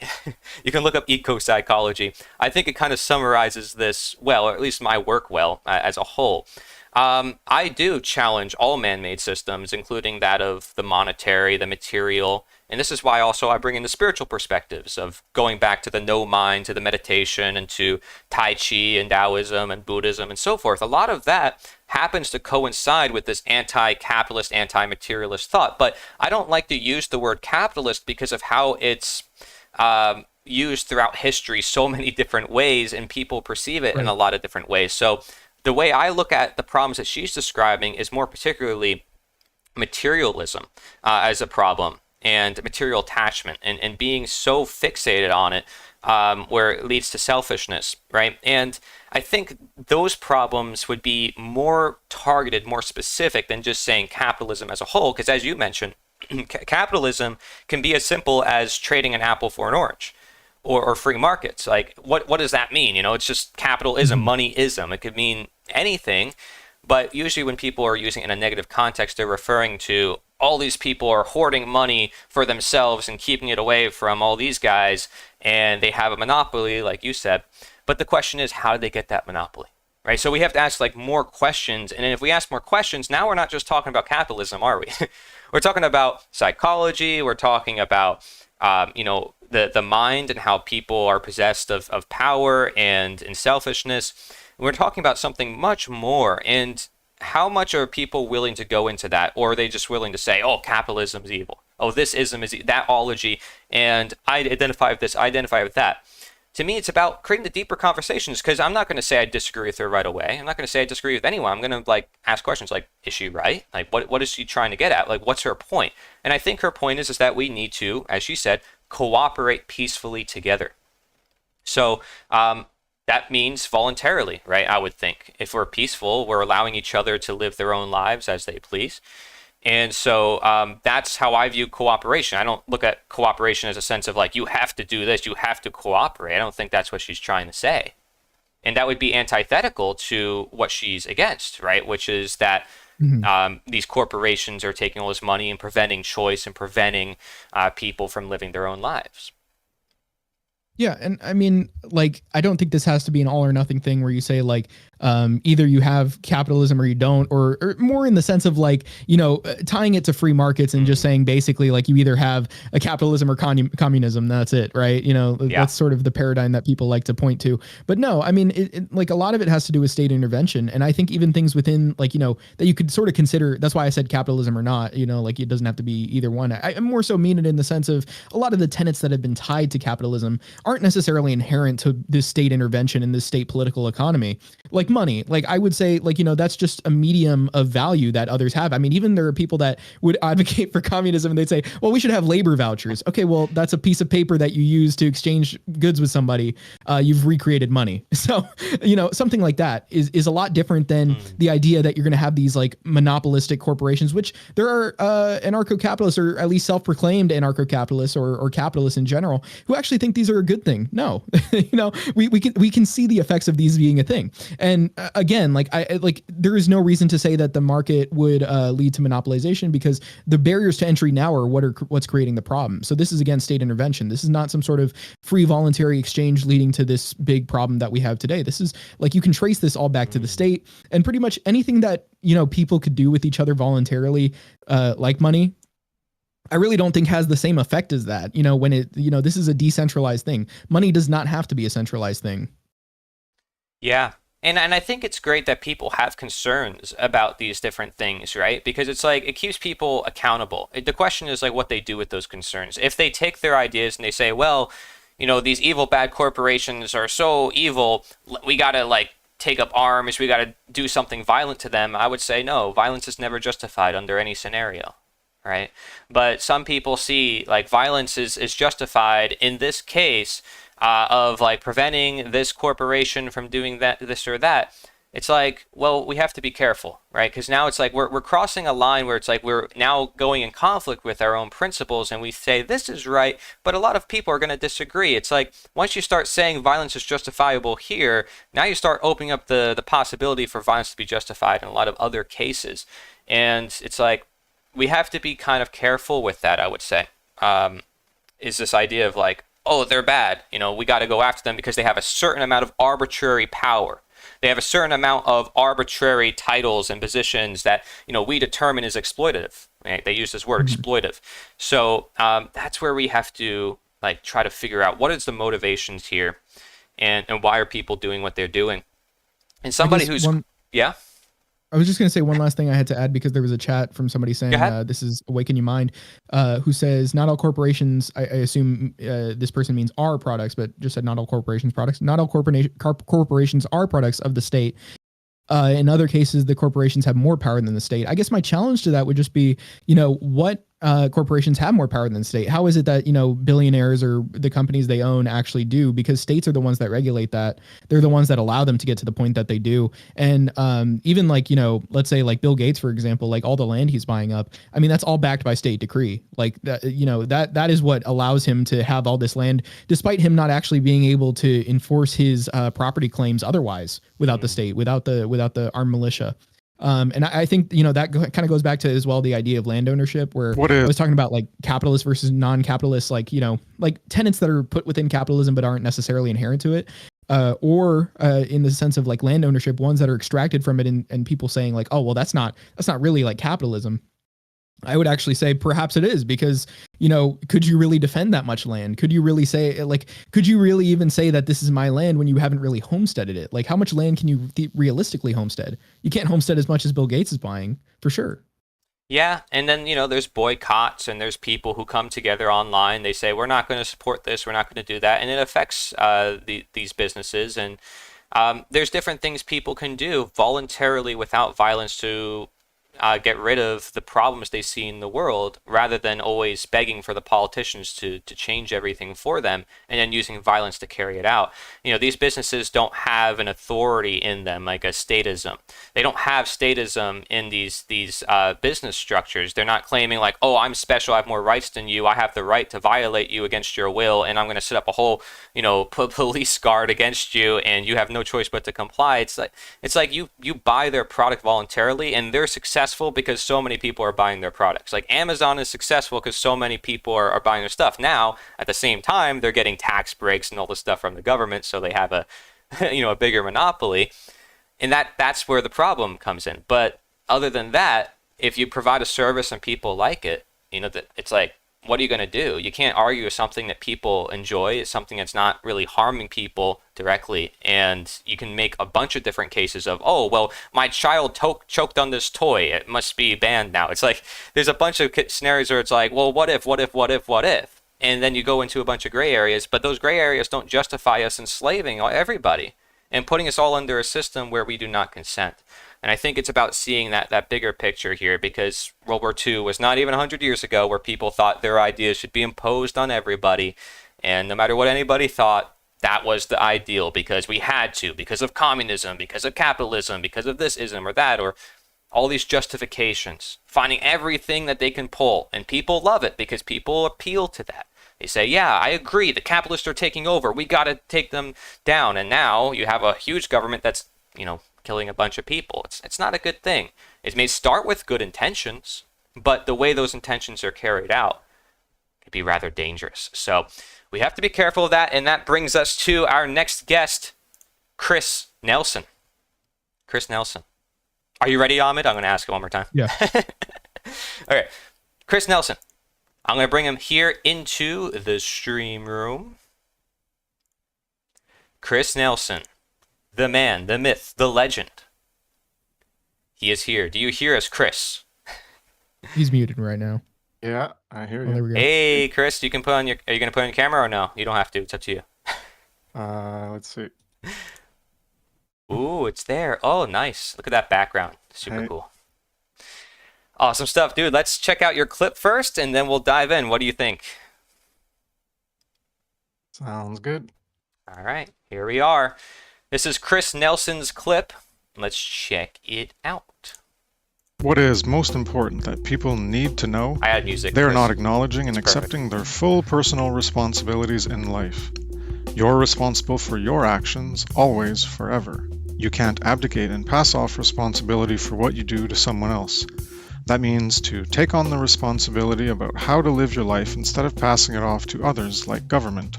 Take on the responsibility to protect your own life and not want or try to give that away to others. Take on the responsibility of the burden to create change by influencing others with moral truth. Take on the responsibility to learn quality truths like natural law rather than ignore or deny them because you don't want to be responsible to act based on that new knowledge.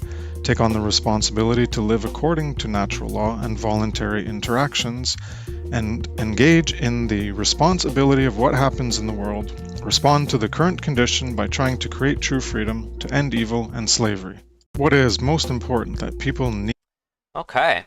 So here we have a clip talking about the role of responsibility.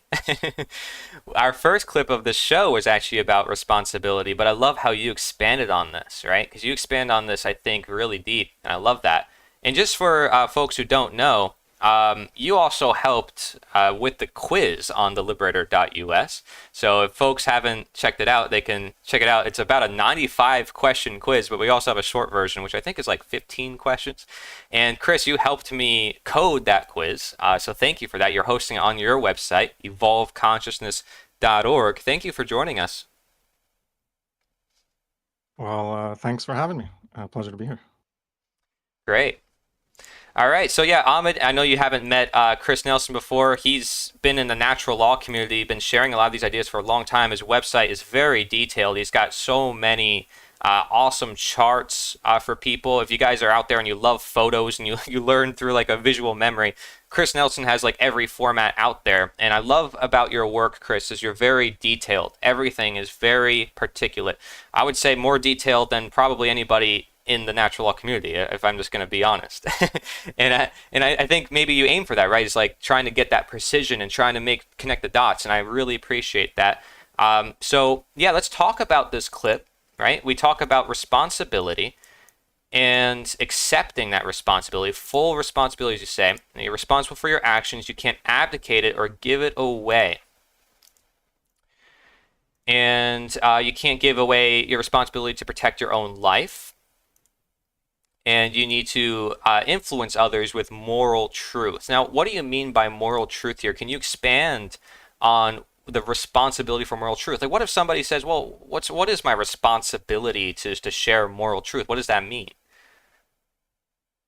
Well, to share it, well, if you don't share it, then less people will be putting out the information about moral truth, and so they won't potentially have it if they don't already have it, which is the case of the world if we look at the world. So to get back at what you were first saying, moral truth would be morality, objective morality, just as 2 plus 2 equals 4 and 2 plus 2 does not equal 5. Well, 2 plus 2 equals 4 is what is right, correct, and true. And 2 plus 2 equals 5 is a false statement. It's incorrect, it's untrue, it's wrong. So one is right, one is wrong. And the same thing that applies to many other aspects that are detached from human behavior. Or when we look at human behavior, we can also apply those descriptors of something being right or wrong, whether it's true or false. And that is what moral truth is about, is what is morally true in terms of what is right or wrong for our behavior to do to others, because it will inherently initiate harm to them. And that's what makes it a true behavior. You can look at it, or a right behavior, or a good behavior, or a moral behavior. And it's important for people to know that, because if they don't, then there's the symbolism of walking on the checkerboard floor, where you're walking on both the white and the black squares, because you don't know, as you're navigating through life and creating your behaviors, you don't know if you're creating a behavior that's white, which is symbolized of the good, the right, or if you're walking on a black square symbolized by the wrong or the evil. So the world we have now is full of immorality, of people doing wrongs, and they don't know that they're doing wrongs, or they don't know that they are supporting other people doing certain wrongs that they might not be doing themselves. And so the importance of engaging in moral education and sharing the moral truth is so that the people who don't know that they're acting out of ignorance and walking on those black squares and doing wrong things. So it's not only themselves doing it, but supporting other people doing wrongs, doing immorality, creating evil, is also being immoral yourself, because you want more of that to be created into existence. So you're condoning evil, you're allowing evil, and they're both essentially the same thing because evil is being done, right? So then the solution. Well, they're not the same. Yeah. Like one's creating it and the other one's supporting it, so you want more of it. So it's like, I don't want to rob from someone, but I want you to go rob someone. That's okay. I support that. So you're not doing it yourself, but you're advocating for more of that to be created into existence. Yeah, I could see and in where the sense it's mostly like referring to, how people support politicians and what they do, right?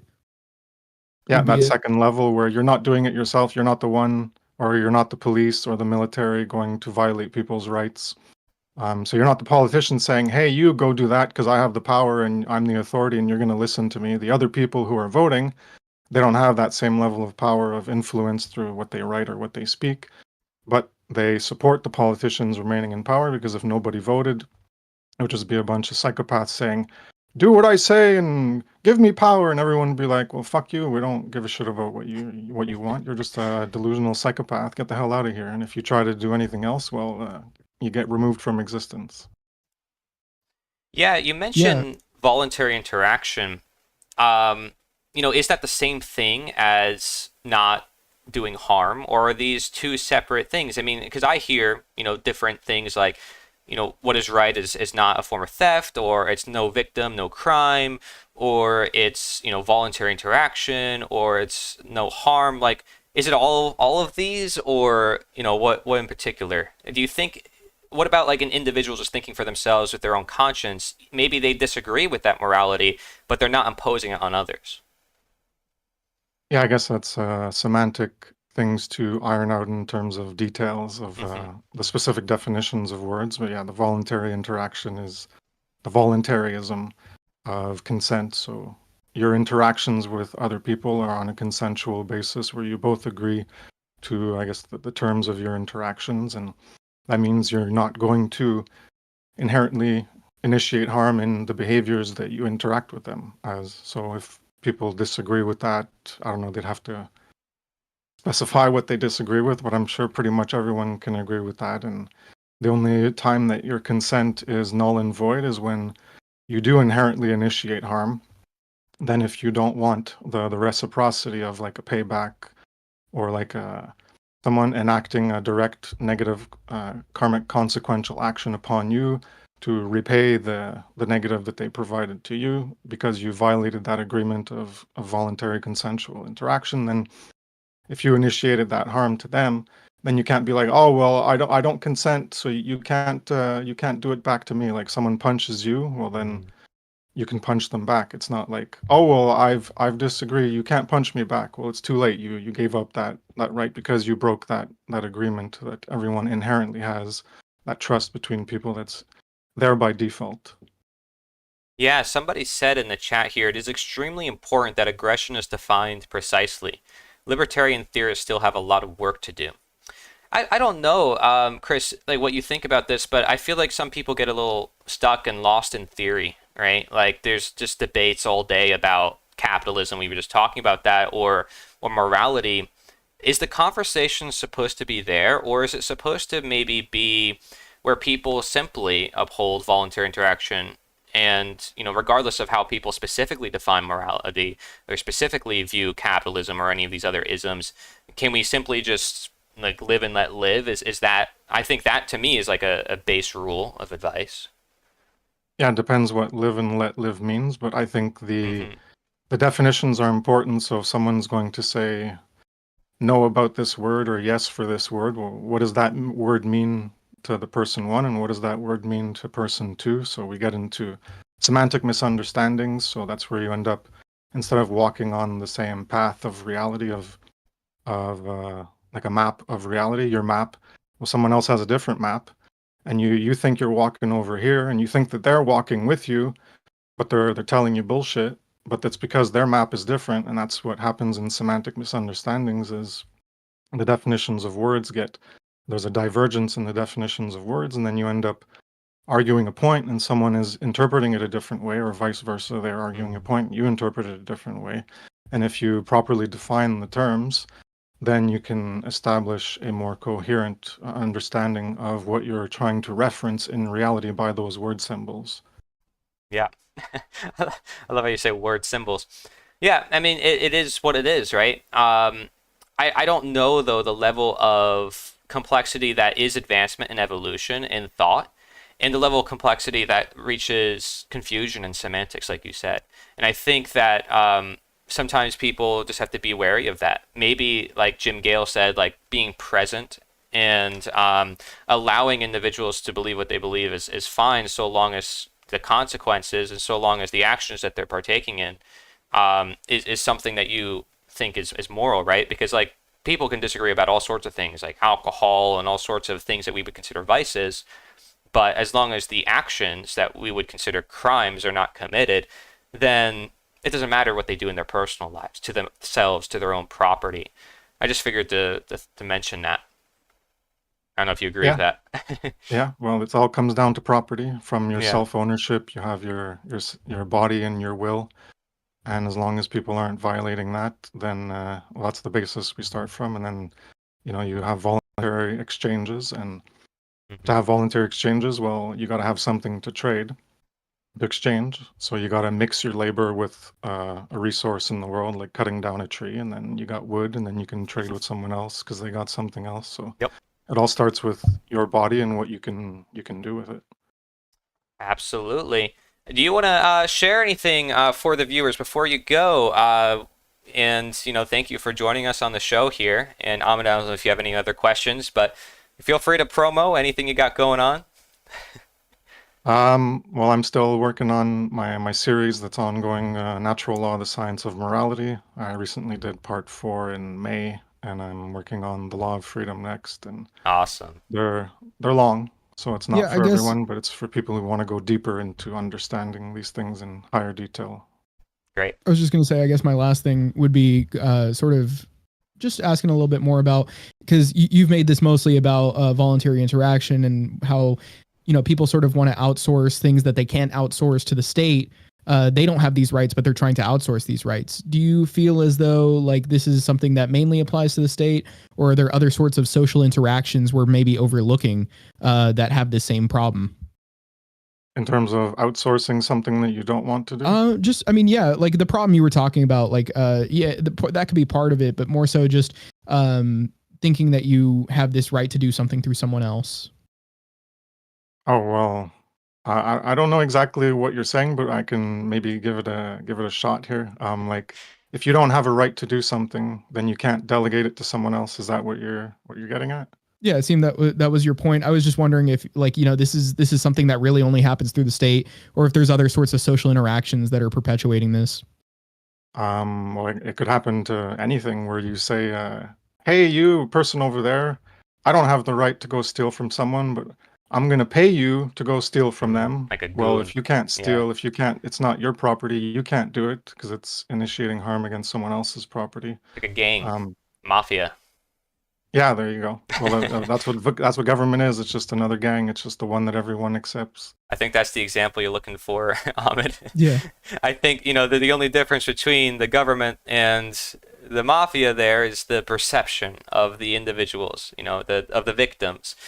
Is this authority legitimate or is it not legitimate? Is it moral or is it immoral? Many people perceive these authority figures to be perfectly moral in doing what they're doing because it's under the guise, the protection of the law. So I think it's a good point and a good question you asked, Ahmed. I think that's great. And we're getting some comments here on Twitch as well. Thank you. Gamer J, thank you for joining. But yeah, thank you, Chris, for joining Twitch? us. I gotta watch my mouth here. Thank you, Chris, for joining us. I appreciate it. Welcome. Good talking to you. Awesome stuff. Have a good rest of your stream. I'll Thank be you. watching. Peace. Everybody check out his website, evolveconsciousness.org.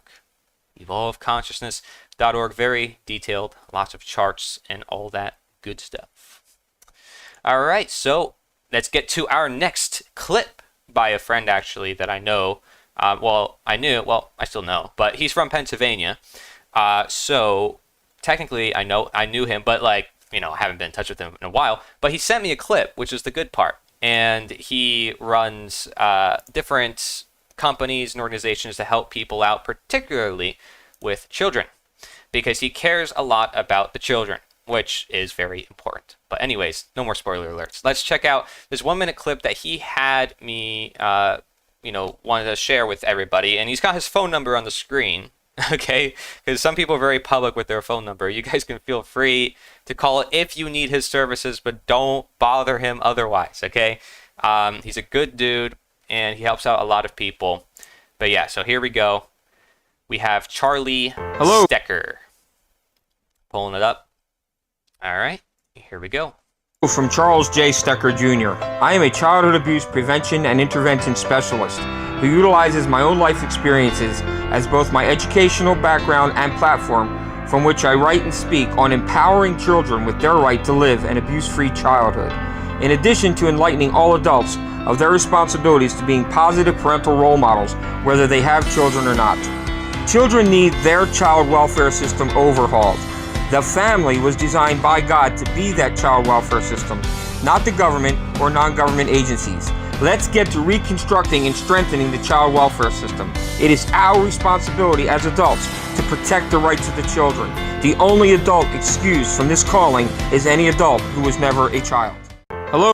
I love the ending of that. And by the way, that's a video that he's been sharing for the past 10 years. That is his video for his work, and it just so happens to be a minute. So it was perfect. He's like, I'm sending this to you. I'm like, it is the most important thing to him. And it's the most important thing to pretty much, I would say, every parent. It has to be if you care about children. And the ending is where he's like, the only ones who don't understand this is the adult who was never a child. It's like, wow, think about that. We hear all these scandals coming from Hollywood and from these people in power, what they're doing with children and all sorts. And then you hear this all the time. What's up with that? Why is that going on? It's crazy. And so why did these people think the way they think? I mean, how twisted do they have to be? Charlie is helping these kids. He's helping the parents. He's helping all these families come together and realize that the power is within the family, not the state. because the state comes in and says, oh, I want to help you. I've got all these agencies set up. We'll help you. 3-letter agencies, always, I'm here to help. And they don't actually help. And this is him, again, not my words, his, right? He said it in the video. It's like, it's not the role of the government, it's the role of the parent. And people coming together to support the children. So what do you think, Ahmed? Yeah, I mean, definitely this is an important issue, of course. Like children have their own wills, they're just not at the point where they can express that. So yeah, it's on the parents to, for sure, just do what's best for their child, but not make any decisions that or do anything against them that would, bring them negative consequences or just, hurt them, So I agree that it's an important issue, and I think it's pretty in line with, if not completely, I guess pretty is an understatement, but it's completely in line with natural law and just not aggressing. Yeah, and there you go. And we don't have to talk a lot about these clips, right? This is very straightforward, very simple. And I think everybody would understand this. It's like, yes, we have to protect and care for our children, especially in today's world with everything going on. Don't necessarily. Yeah, let's bring somebody on that has the opposite take. We need to yeah. do bad on children. Let's bring that person on. Yeah, let's bring P. Diddy on, right? All right, we got Diddy here in the house. Exclusive interview. Okay, that's a bad joke. So, anyways, so yeah, and none of you guys should probably know that reference, because you don't have to know that reference. I don't even follow mainstream stuff for the most part. You're saying people don't know who Diddy is? I don't know. I didn't know until this stuff happened. Like so known. You didn't know about him? He was like everywhere. I mean, I might know, like, I don't know if he did music or something. Yeah, and I mean, he was like in a lot of media. Like there was a lot of like movies. Dude, and shows that had him in there. I don't follow movies or TV shows. I don't follow that stuff.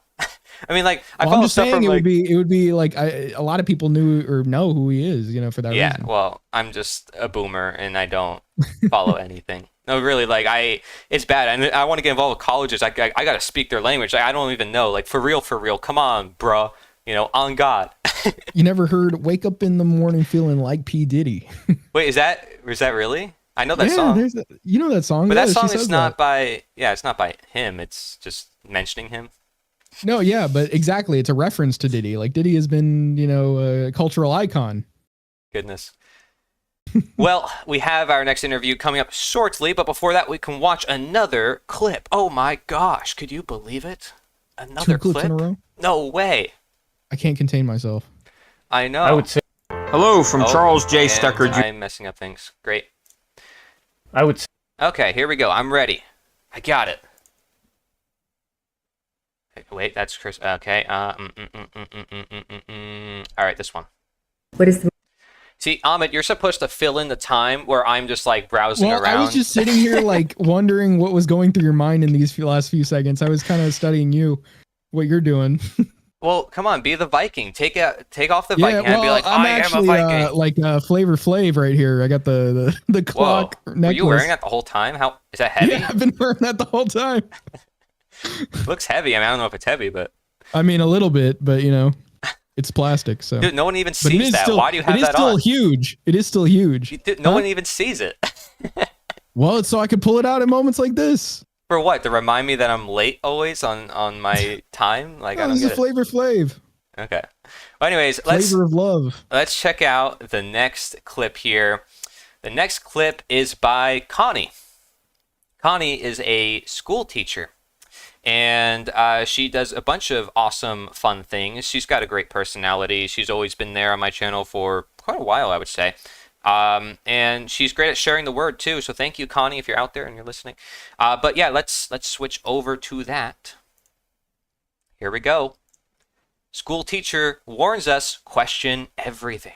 Most important thing to tell people right now. Have you ever felt manipulated and controlled? Since childhood, you have been guided by your parents. Advertisements, media have shaped you. So has your schooling. A lot of indoctrination there. And yet, at your core, you are probably someone very different. When you're in nature, it's easy to clear out that other stuff on the outside. and just work from who you are. Since the world is so full of fraud, and the only real thing to hold on to is nature. Nature is the answer. Therefore, question everything. Read every label of anything you eat. Don't even go to restaurants. You don't know what's in that food. The air, the water, have a well. But question everything. Socratic questions, all questions are good. And be suspicious, but open and flexible. Cautious, but also be in the moment and find your joy. And that is my lesson. So in nature, you will find authenticity. Everything else is fraud. So question everything and do no harm. Do no harm. From Connie. What is the most important? Isn't she awesome? I love it. I think, honestly, okay, I'm a bit biased, right? I'm very honest. I say my thoughts regarding these clips. I'm not just gonna like, you know, what the kids nowadays call glazing. I'm not gonna like, you know, like I said, I'm getting involved with the language. I'm getting in tune with my generation, all right? I'm hip, I'm young, I'm kids cool. would call. I'm totally Is not the best hip. part of it. Yeah, and someone on Twitch says, Ligma balls, perfect. All right, anyways. Why would you read that? Because why not? Why not read it? It's a comment. I guess. It's a good, very valuable comment. But ask him, you know, if he's been to any conventions. Ask him if he's been to SawCon. Yeah. Have you heard of these? No, just kidding. Anyways, so Imagine Dragons. You like Imagine Dragons? Yeah. No, the older folks here have no clue what we're talking about. I'm sure of it. And little practical joke, folks. Yeah, guys, my audience is going to probably take a shift quite drastically when we get involved with colleges. Just giving you a warning, and you're not. After a while, you're going to be like, "What's happening?" So, anyways, well, you guys know about Trump, as he would say. We do a little trolling. It's called trolling. Yep, that's it. I troll all the time. A little too much. Thanks for that. That blasted my ears. So Connie said, what is most important? She said nature. So like, I'm biased when I say this is like the best clip ever, right? Of the whole show. She literally said nature is the answer. Yeah, she basically said my channel name. So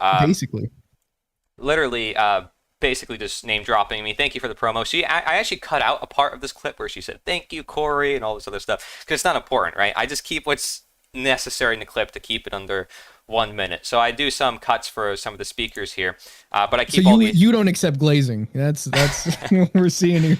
Well, the problem is she's too nice. You know, Connie, you're too nice. You can't be this nice, all right? But so yeah, she's talking about nature is the answer. Pay attention to the food you eat. Question everything, because if nature is the answer, then everything else is that question, right? All the man-made things, us, our actions. This is literally the core of my message, and she could have just copied it from one of my videos, possibly. But no, she she actually believes a lot of this, because I interviewed her too for the End of Slavery Summit, and she shares her experience of how she, you know, homeschools kids and how she helps kids and how she doesn't like the modern day schooling system. So again, you know, you don't have to hear it from me or from Ahmed, hear it from people themselves. She's been doing schooling for the past, like, 20, 30, 40 years? I don't know. But she also does theater and a bunch of awesome things that I used to do theater. Theater is fun. But anyways, she said, you know, learn who you are, you know, do what you love, and how school is causing a lot of indoctrination. When you're out in nature, it kind of clears your head from a lot of what's going on. And the only thing real is nature when you live in a world that's like everything is fake around you. My question and my contention in my work is always to get people to ask that question, what is real and what is not, right? Israel, oh my gosh. What is real, right? So, like, everything, I mean it, everything, like the birds, the trees, is that a hybrid? Is that like an original tree? Like, is that something that is just being poisoned to make it look healthy when it's not healthy? Like, everything is becoming more deceptive moving into the age of AI. So we have to uphold what I call natural intelligence, which is being able to recognize our internal power, the power within nature, the images that are generated all day, every day by the weather. That is just nature in general. That is what created AI. That is what ever allowed all the man-made things. So when you lose the roots, you lose the foundation, everything else falls with it. So for me, nature is the most important thing ever. It has to be, because it's literally the foundation to life. It's what's beyond you. It's what's before you. So there you go, guys. There's my answer to the whole show. I didn't give that one away until now. But she said it perfectly. Frankly, the way she worded it, I thought was great. I mean, The label of anything you eat. Read every Don't even label. go to restaurants. You don't know what's in that food. The air, the water. you don't know what's in the food. The problem is the lacking of knowledge that causes us to have this detachment from nature, because we have minds for a reason. And we can work with nature, but some people say, oh, well, tornadoes and hurricanes, all this stuff from nature, that's bad. But we have the ability to learn from these events, even predict them months in advance with technology. Like, who's to say that's not in our nature to work with nature and to never view it as bad, because really it's our fault if we don't like it. Like, we can't change nature. So we can complain all day. It's not going to change anything. The only thing we can do is take action on what we can do right now in our own lives. So I make that case in my philosophy I created called Natureosophy, for those of you who don't know. And I expand on that idea of natural law, and I just condense it to nature, because nature is ruled by laws, by the definition of law as something immutable, binding, immutable. Did I say that word? Existing everywhere, all the time. Everything in nature operates by laws, so it's just nature. To me, that's what natural law is. But when people are talking about morality, then we're talking about, humans and their interaction with nature and with other people. And so that's where I come into terms with the word natural and unnatural, or what is right and what is incorrect, or correct and, aberrational and rational. There's a bunch of words that all kind of lead to the same thing. And so I sort of made a lot of that connection within my works on Natureosophy, and I don't expect a lot of people to get into it, but as we move into that age of technology, I think these ideas are going to be more and more important. Like, Connie is hitting on something that she sees as just so crucial.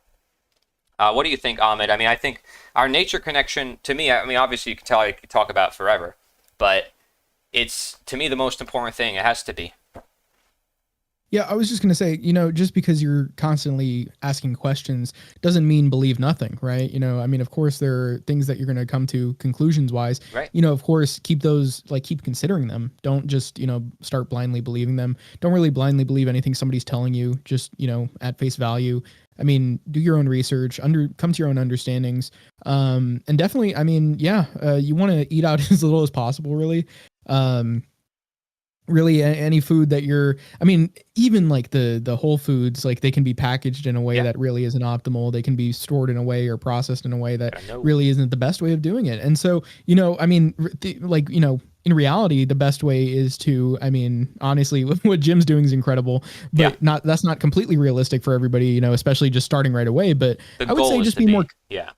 Yeah, I would say be more conscious of like your decisions, and just understand that, if you see something that, I guess, you can just tell how sort of the process it went through is just, just very, very sort of complex, as opposed to, a simple, butchering of an animal and putting it into a package, as opposed to, let's say like a hot dog, or even worse than that, I would say, if you're looking at like Lunchables or something, like processed meats like that, all meat is technically processed when they, cut it up and put it in packages. I just mean like the ultra processed sort of like lunch meat, especially like what you're feeding kids. Like, look at what the kids are eating, right? You should not be eating that. Kids should not be eating that.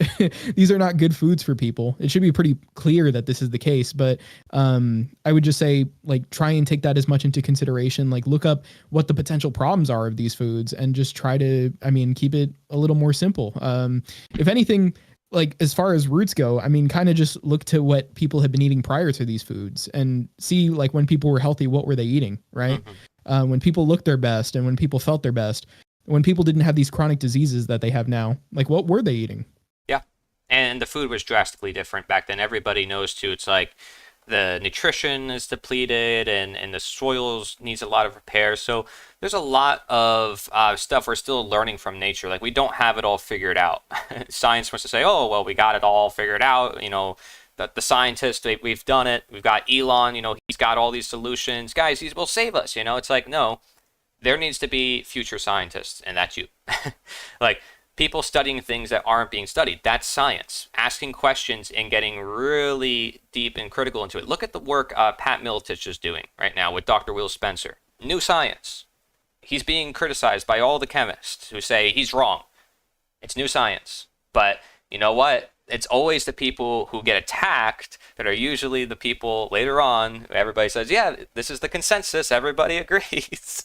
It's like, huh, interesting how that works, right? Albert Einstein, by the way, was a major rebel in school. He did not follow anybody, the teachers, none of them. He was totally against all of that. And yet, here's this guy, the most genius man on earth, like has a double size of a brain, like, all sorts of things people claim about Einstein. It's amazing. Mark Twain. I mean, you see all these figures in history. Some of these guys, the most influential, were simply thinking for themselves. Anyways, let's move to our next clip where we have a special guest, another guest. His name is Chris Phillips. Mr. Chris Phillips. We're going to bring him on the Discord. I would say them very most. I keep messing up you here. You didn't ask me if I was ready, Corey. Oh, I'm sorry. Are you ready, Ahmed? Yeah, I'm ready. Man. All right. Is this Chris Phillips? Not my government. I'm assuming it's you. Speak. Or forever hold your peace. By the power invested in me, speak. You're still muted. You're muted, and once you unmute yourself, you should be good. Do I have to push to talk? I hear you now. Yeah, it looks like it. Nice. I guess I'll push to talk then. Hey, cool room you got there. I like the angles. Very cool. Yeah, man, it keeps your mind busy, Are you one of those guys that have like a billion Post-its on their wall? Like, oh, this connects to that. This connects to that. No, I have some stuff on my walls. Yeah. No, I did some work here. I'm near Silicon Valley, right? And I used to work in construction. Some of those buildings like Yahoo and Google and all those buildings.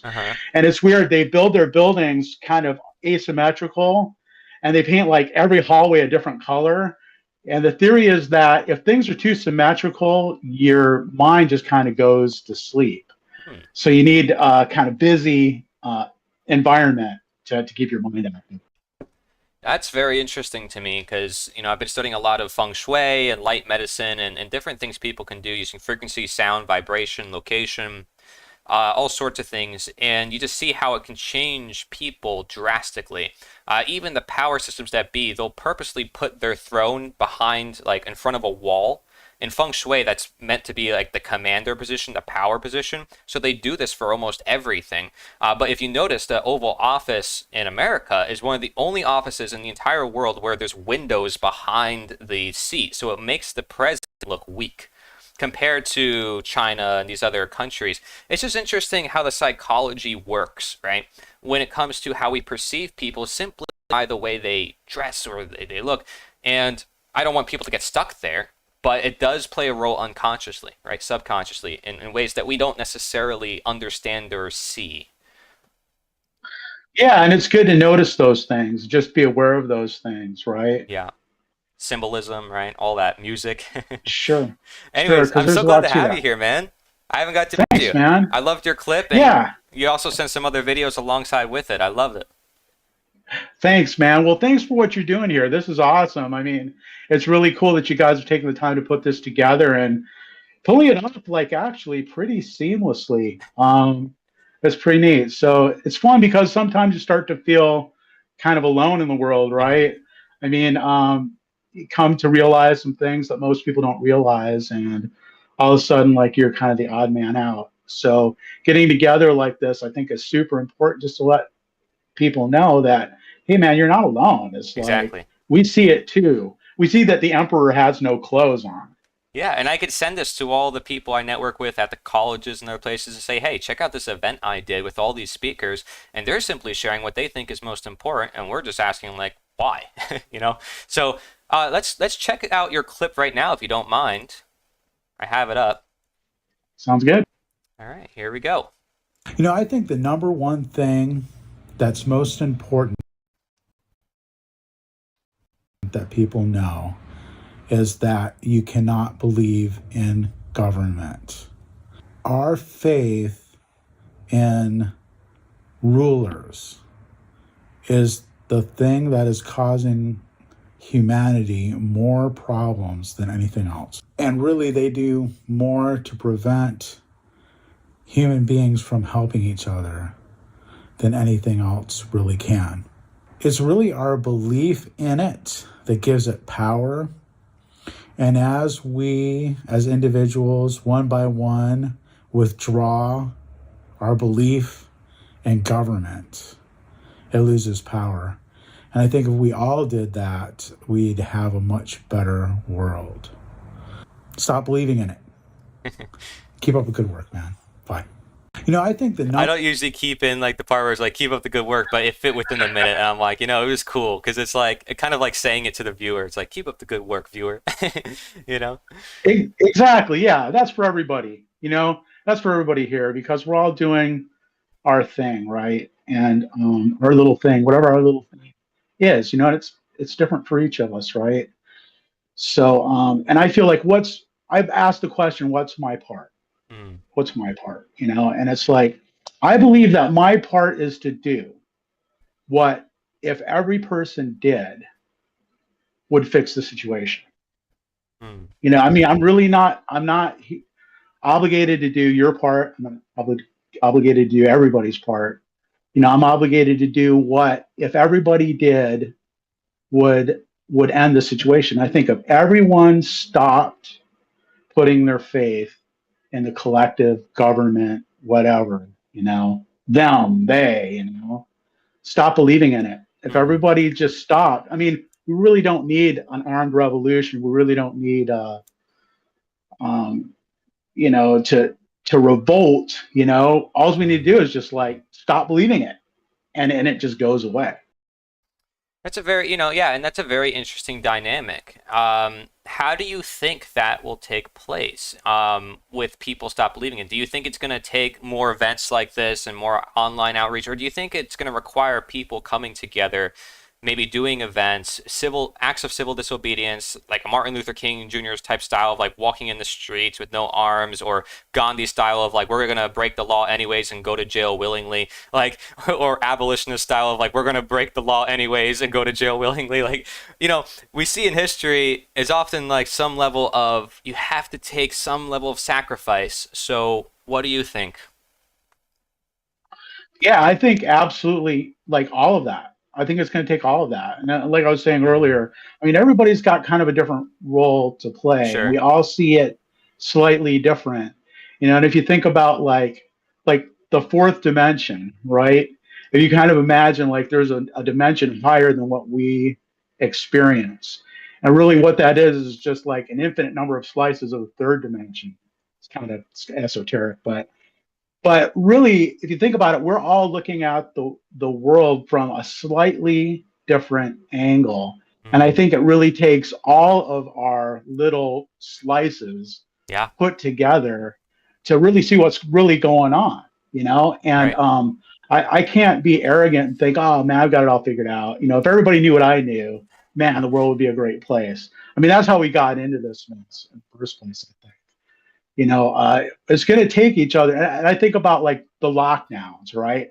When the lockdowns happened, that was a hill that like I was willing to die on. And it's like, yeah, I'm not going to put on your mask. I'm not going to take your test. I'm not going to take your shot. I'm not going to stay indoors. I'm going to go outside. I'm going to live my life. I'm going to go to the store. If they won't let me in the store without a mask on, I'm going to find a different store. And that's how I decided to live my life. And now I guess that's kind of like civil disobedience, It's like, yeah, at some point, it's convenient to go along to some degree. And it's like, it's dangerous, right, to resist on some level. At some point, resistance might mean, going to jail or getting beat up or killed or whatever, Yeah. So for each of us, we have to decide, okay, how far is too far? At what point am I going to stop going along? Well, why don't we just vote? Why don't we just vote, Chris? Come on. I mean, listen, it's much easier if we just go to the ballot box, write a piece, on a piece of paper who we think should rule over us. Don't you think that's a better idea? I mean, what if I like Trump? What if I like Kamala? What if I like those people? What if I want them to?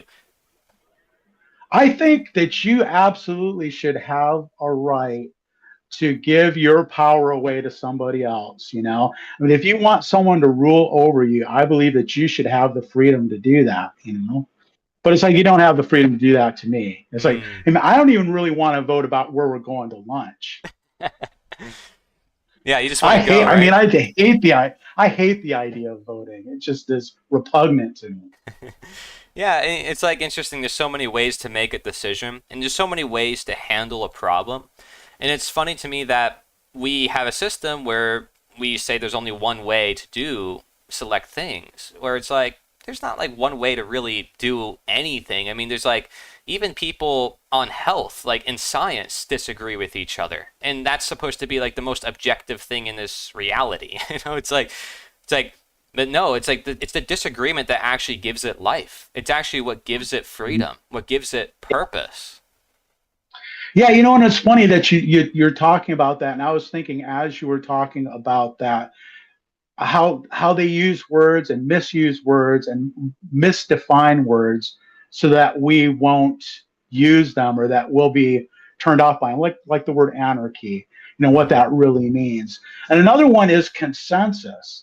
That's a word that they've really bastardized, like, oh, the consensus of science or whatever, you know, which is totally an inappropriate way to use the word.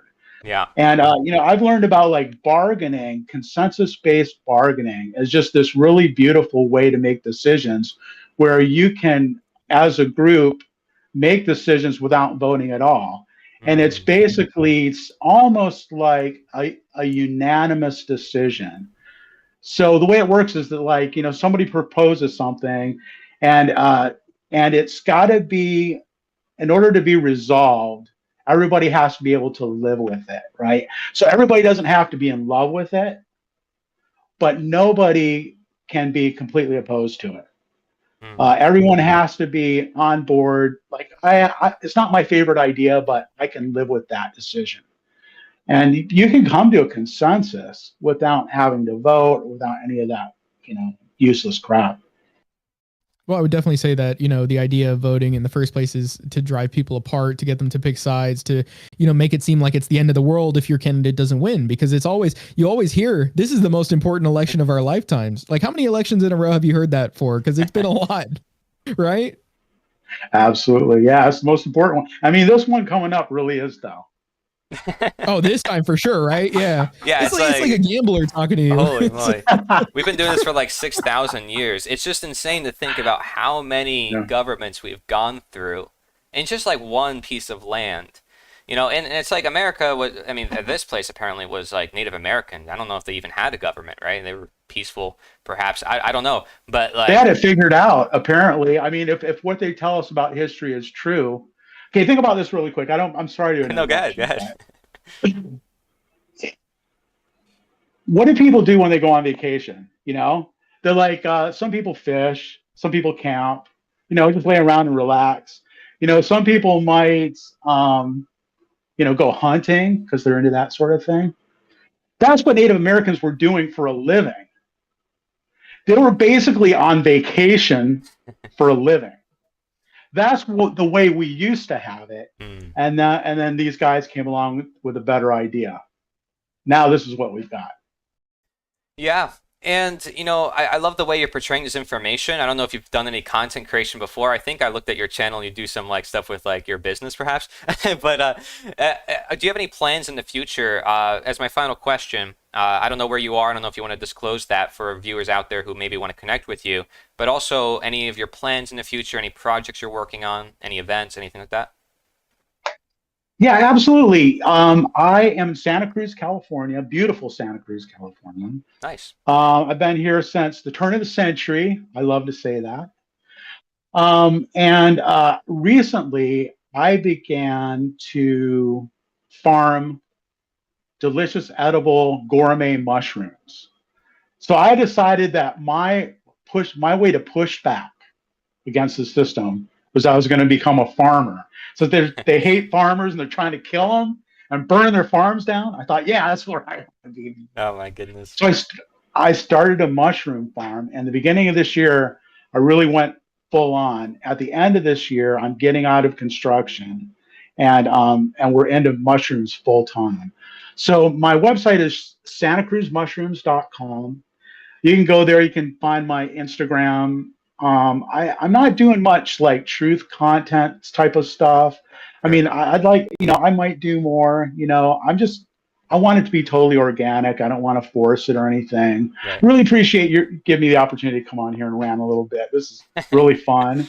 And maybe we can talk again and I can give you the tour of my mushroom farm. It's really fascinating and really cool. Wow. That is really cool, and I know that's a poppin' industry, so I think you'll do really well. Frankly, I think a lot of people should look into that. I did suggest that as an idea on my channel a couple months back on a presentation I did about the local land project that I'm still working on. But I'm actually going to be, working on a lot more with that, especially, with the other projects going on. I think everything's kind of coming together. And it's an amazing thing to see what happens when you start pursuing on these goals. So I encourage you to do it. And keep us posted, please. Keep me posted. I want to hear all your progress. If you want, make videos about it, I'll share it on my channel. And I think cool. Yeah, I've been making some videos. I got a YouTube channel and stuff. You can, like I said, you can find all that at the website. And feel free, to use whatever you want. And I'm continuing to kind of document my process of starting a mushroom farm here in the middle of the city in Santa Cruz, California, and how it's going. And so far, thank God, things have been going pretty well. Beautiful, beautiful. And, I think we'll probably take just a couple, a break maybe for like 10 minutes. I don't know if that sounds good with you, Ahmed, just to stretch and, for us. I have a commercial break though for you guys. I actually want to play a video from Chris. So Chris, I want to play your video for the audience. Awesome, man. Thanks, guys. I figured this would be a good time to do it since it's from you. Thank you so much, Chris. Take awesome care. Stuff. All right, guys. So we're going to have a cool little video that Chris recorded. And we have a lot of videos like this, by the way. Some of them are outright like hilarious and really insightful. This one is really insightful. Going over this, I don't want to spoil it too much, but think about it. When you're watching this video, think about what he's talking about in relation to the world we live in, right? Because this is like a thought experiment that he talks about. All right, and I'm not gonna spoil it, but I'm just gonna let it play. So I'm gonna mute myself and I'm gonna mute us, and we're gonna watch the video. Hey, I wanted to tell you about this thing I heard. Now, there are a lot of weird conspiracy theories out there these days, especially over the past couple of years. I've heard some crazy things, some ideas that people have about, things that might be going on, that people are plotting to, make up lies about things. But this has got to be the biggest, craziest conspiracy theory that has ever been developed. And maybe you've heard about this, but this is something that's kind of new to me. So I'm assuming that there are some other people out there who haven't heard this yet too. So I want to make sure you know about it. You know what? This sort of thing I should probably just ignore because it's just so ridiculous that I would think probably nobody would really believe it. But just in case people do, I just wanted to explain it to you and just kind of show you how ridiculous it is and what people will fall for. I guess that's really the point. Anyway, so apparently there are people out there, a pretty good sized group of people who believe that there's no such thing as Santa Claus. Okay? These people seem to think that Santa Claus does not exist at all, and that it's just something that people have made up and have been just carrying on doing for centuries all around the world. Now, I know it's crazy, but apparently they believe that there's no such thing as Santa Claus, that I don't know if they believe in the North Pole, or that the North Pole doesn't even exist, or just that like there's no workshop there. But like, you know, no elves, no reindeer, no traveling around the world on Christmas Eve to give presents to children. None of that. That none of it's true, that it's all just a big conspiracy. And here's what's really weird about this. It's like, because I was talking to this person, one of these conspiracy theorists, who says that there's no such thing as Santa. And I was just asking him, like, okay, so you're saying that all of these people, and we're talking about like millions and millions of people, literally millions and millions and millions of people all around the world, are conspiring together to say that there's this Santa Claus when it doesn't really exist. And so like, how does this happen? Who's in charge of this? And my friend is like, well, nobody's really in charge of it. I'm like, well, then how does it get spread? You know, how do people learn about it? How do people, get on board to do it? And, I mean, is there like a committee? Is there a group?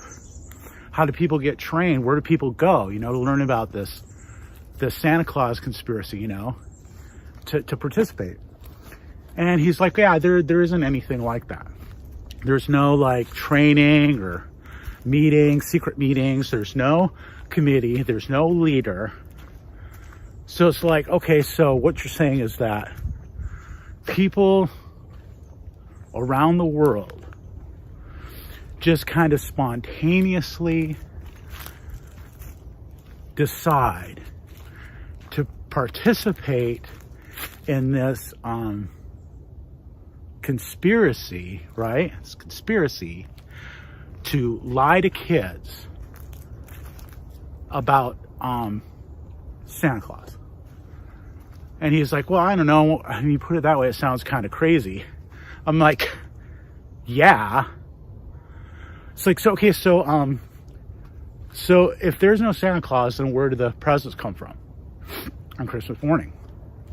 And he's like, well, the kids' parents put the presents there. And I'm like, okay, well, so like what? The kids' parents like buy the presents? Yeah. I'm like, so what do? They go out like late at night on Christmas Eve and like buy presents? I mean, there's no stores open, in the middle of the night on Christmas Eve. And they're like, no, it's like they'll like buy the presents and like find some place to hide them so the kids can't see them. And then they'll wait till like Christmas Eve when kids go to bed.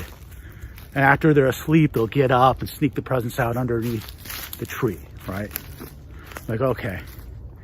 Yeah, that sounds ridiculous. I mean, I didn't say this because, it's my friend, I don't want to make him feel stupid or anything, but I'm thinking, yes, this guy's like crazy as a loon. So like, okay, so, all right. I mean, I guess I could see that happening now. But like, why?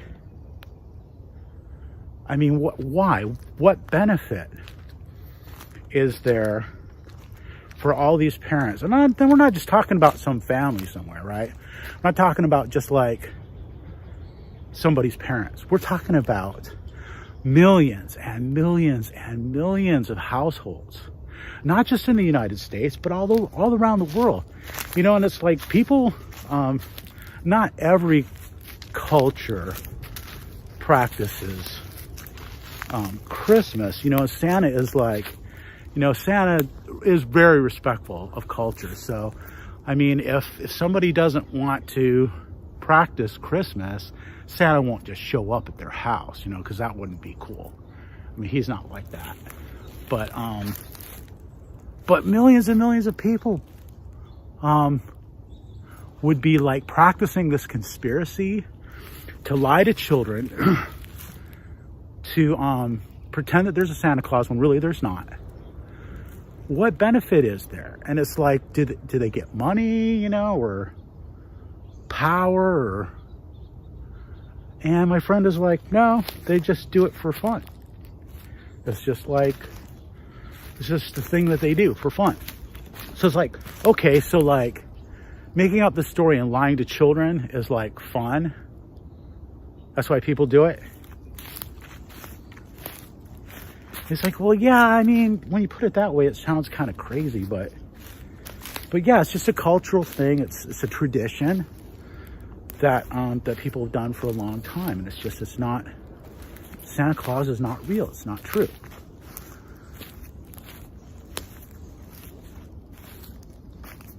So what can I tell you? I mean, it's like people really are going crazy.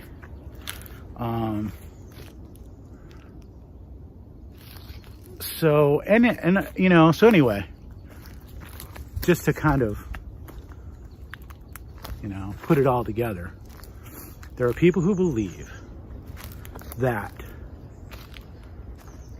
Santa Claus is not real, that it's something that's made up, that all these people around the world are conspiring to pretend that he's real, and they're really not even conspiring. They're just all like independently, without any instruction, without any training, without any help from anybody else. They're just deciding to spontaneously make up this thing about Santa Claus, so that they can lie to children just for the fun of it, buying presents at their own expense, right?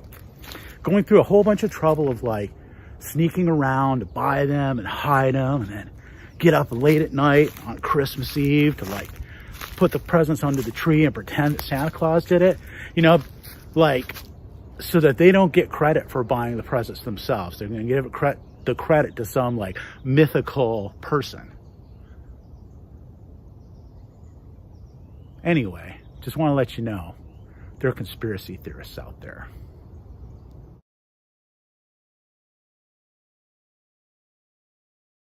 What do you guys think about the video? My goodness. I love that video. Holy moly. Goodness gracious. I was just telling Ahmed, I was like, while watching, I'm like, goodness, this is it's so good. The way he did it, it's perfect. It's perfect. And I think he should make that video public. I mean, now it's public, I guess, with the show, but goodness. And Ahmed left me. Could you believe that, guys? Like, he just straight up ditched. Oh my gosh, like this dude, like what's up with this guy? My gosh. I got to get another co-host, like what, a fourth co-host? Could you guys believe it? Oh, I guess that's my fourth co-host. Hi, what's up? My name's Craig. Craig. How'd you find out about the stream? Oh, just browsing. Where? Well, in nature. I was meditating, and I decided I know your exact Discord link from that meditation, so I joined this call. Are you part of those anonymous hacker groups? Hacker group, that's what your mind goes to? It doesn't look like I went to the Diddy party. It's me. No way. It's me, Ahmed. Oh my gosh. Hey, it was me the whole time. No way. Could you guys believe it? I don't know why I have What's this that thing. hat? What is that? It's like a fez. Oh, cool. Yeah. Well, I couldn't get it on right now. It shaped my hair like that. Do you have more rights than me now that you have the hat? No, I'm just kidding. Maybe. Maybe that's how it works. Anyways. All right, so let's move on. We need more comedy. Well done. Well, actually, all our videos are pretty much comedic, so you'll get plenty of that as we move on. Just tell us to walk away from the computer more often, and then you'll get more videos like that. So just tell us to leave. Just tell us that the stream stinks and that we should just replace it with videos the whole time that are pre-recorded. Go ahead. I'll be like, all right, I'm out. Peace. But all right, so let's talk about our next clip here, and this clip is by Cynthia. Cynthia, and her channel and website is affirmlifedaily.com. You may have seen her before. I did an interview with her before on my channel. She is awesome, and she is just starting out with content creation. And it's always nice to see more people who are getting involved, trying to share the message every way they can with their friends, family, neighbors, everybody, you name it. All right, I'm going to stop blabbering. Let's start reacting. Here it is. What I think is most important for people to really start this journey of awakening is that willingness to admit that you were wrong, that you have been tricked, you've been programmed, you've been duped, and just admitting you were wrong and really meaning it. And then being willing beyond that to do course correction. To not say, play the blame game, victim game. Start inundating yourself with knowledge. Put in the work. Be courageous. And embrace the truth. Don't run from it. So I think that first step is so important because you can't get anywhere else unless you know where you are. And if you're in a position of ignorance, admit that. Start from there and then put in the work to learn and awaken and evolve. And then everything else will fall into place and you can start understanding natural law, freedom, our true nature as eternal spiritual beings. All those things will start to fall into place for you once you admit where you are, that you were wrong, and now you're ready for the truth.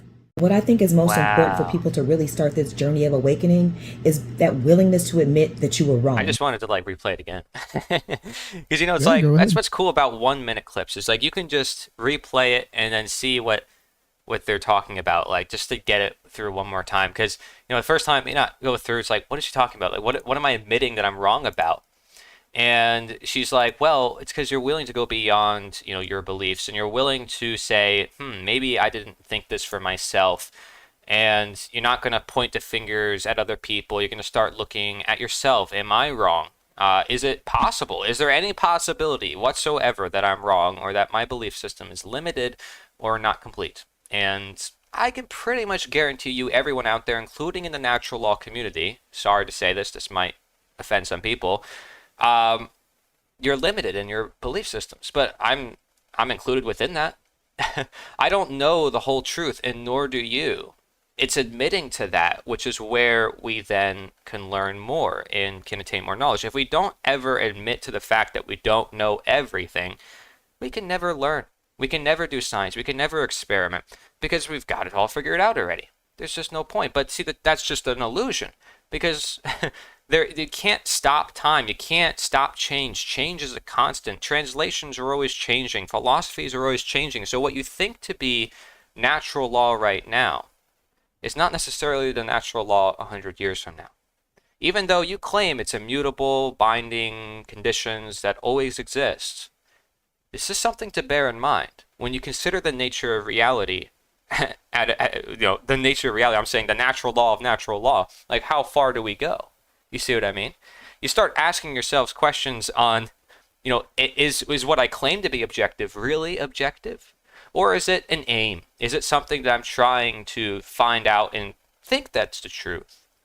And I think that's a important thing to mention. We have perceptions. Our goal is to align it to truth, but our perception is not the truth. What do you think, Ahmed? Yeah, I mean, this is definitely in line with the clip we were watching as well, where it was basically just saying, be willing to ask questions, right? Like the idea of even in a restaurant, probably you don't want to go if you're not able to learn more about what you're eating. You want to be able to be in a situation where you can have more complete information for sure, and that comes with being able to see a nutrition label. That comes with being able to know where your food's coming from, and even beyond that, having that same, just applying that same idea to life, where having more complete information of your surroundings, coming to a better understanding of it, perhaps in a lot of ways you're able to better understand things through experience.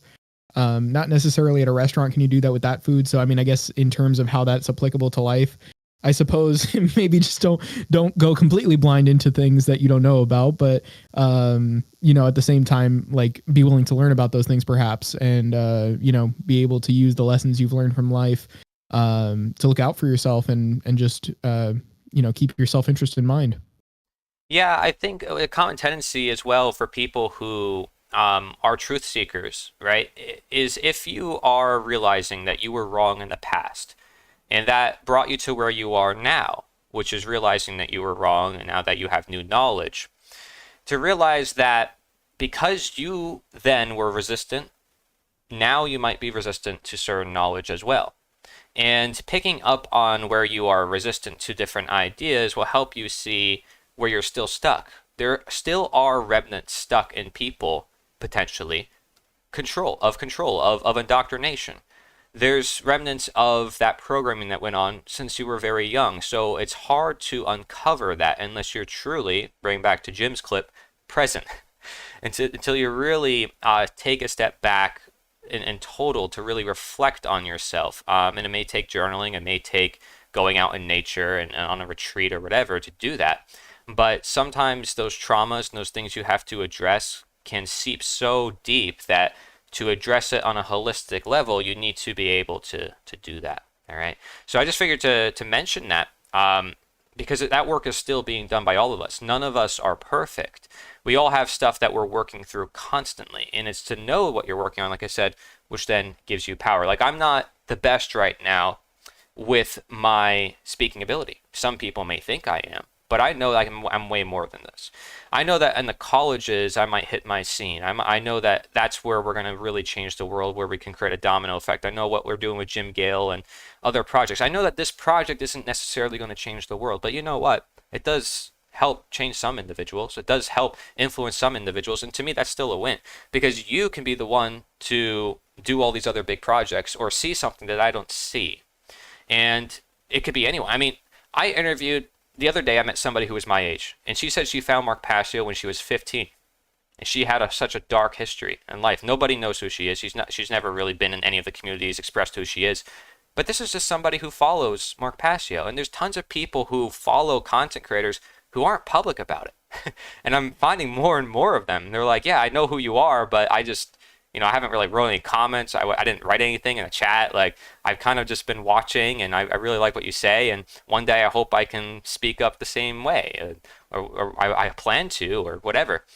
And these are sometimes the coolest down-to-earth people, or people who may even be in high industries. Stephanie Mo Davis is a good example.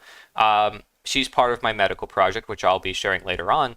And she is connected with like world leading doctors and people who are like doing all sorts of medical stuff. And they don't know that she is like talking about anarchism and following Mark Passio. It's like, just think about the amount of people who may actually be interested in it, but haven't come out publicly with it yet, or as much as, say, me, who is doing this really for for a living, and doing this for everything at the moment. And I'm trying to integrate these different aspects together and help these people because they don't necessarily know how to produce content. Mark Passio is teaching people how to produce content because people don't know how to do it. If you don't know how to use these tools, how will we get the message out? Right? So these are just different questions and things to consider. And thank you, Cynthia, for your clip. Again, everybody check out her website, firmlifedaily.com. Firmlifedaily. You got muted there again for me. Yeah, sorry. All right, firmlifedaily.com. firmlifedaily.com. And be sure to check her work out. It's awesome. She's doing presentations, a lot of great stuff. Alrighty, what about the next clip? And we do have another interview coming up shortly. It's like it never ends, right? Oh my gosh, it's crazy. All right, let's see. What do we got that's next? Let's do Daniel might be watching. Daniel Arnold, are you watching in the chat? You might be. He might be snooping. But I can go over his clip right now, or I could wait. But I'm going to go over it right now. Let's do it right now. Daniel Arnold, he's a former cop, and he's been in a lot of fields of law enforcement. I had him speak at a local event here as well when he visited Florida. He's still sticking around. He was going to be my co-host for this event, but he got super busy and caught up with a bunch of stuff.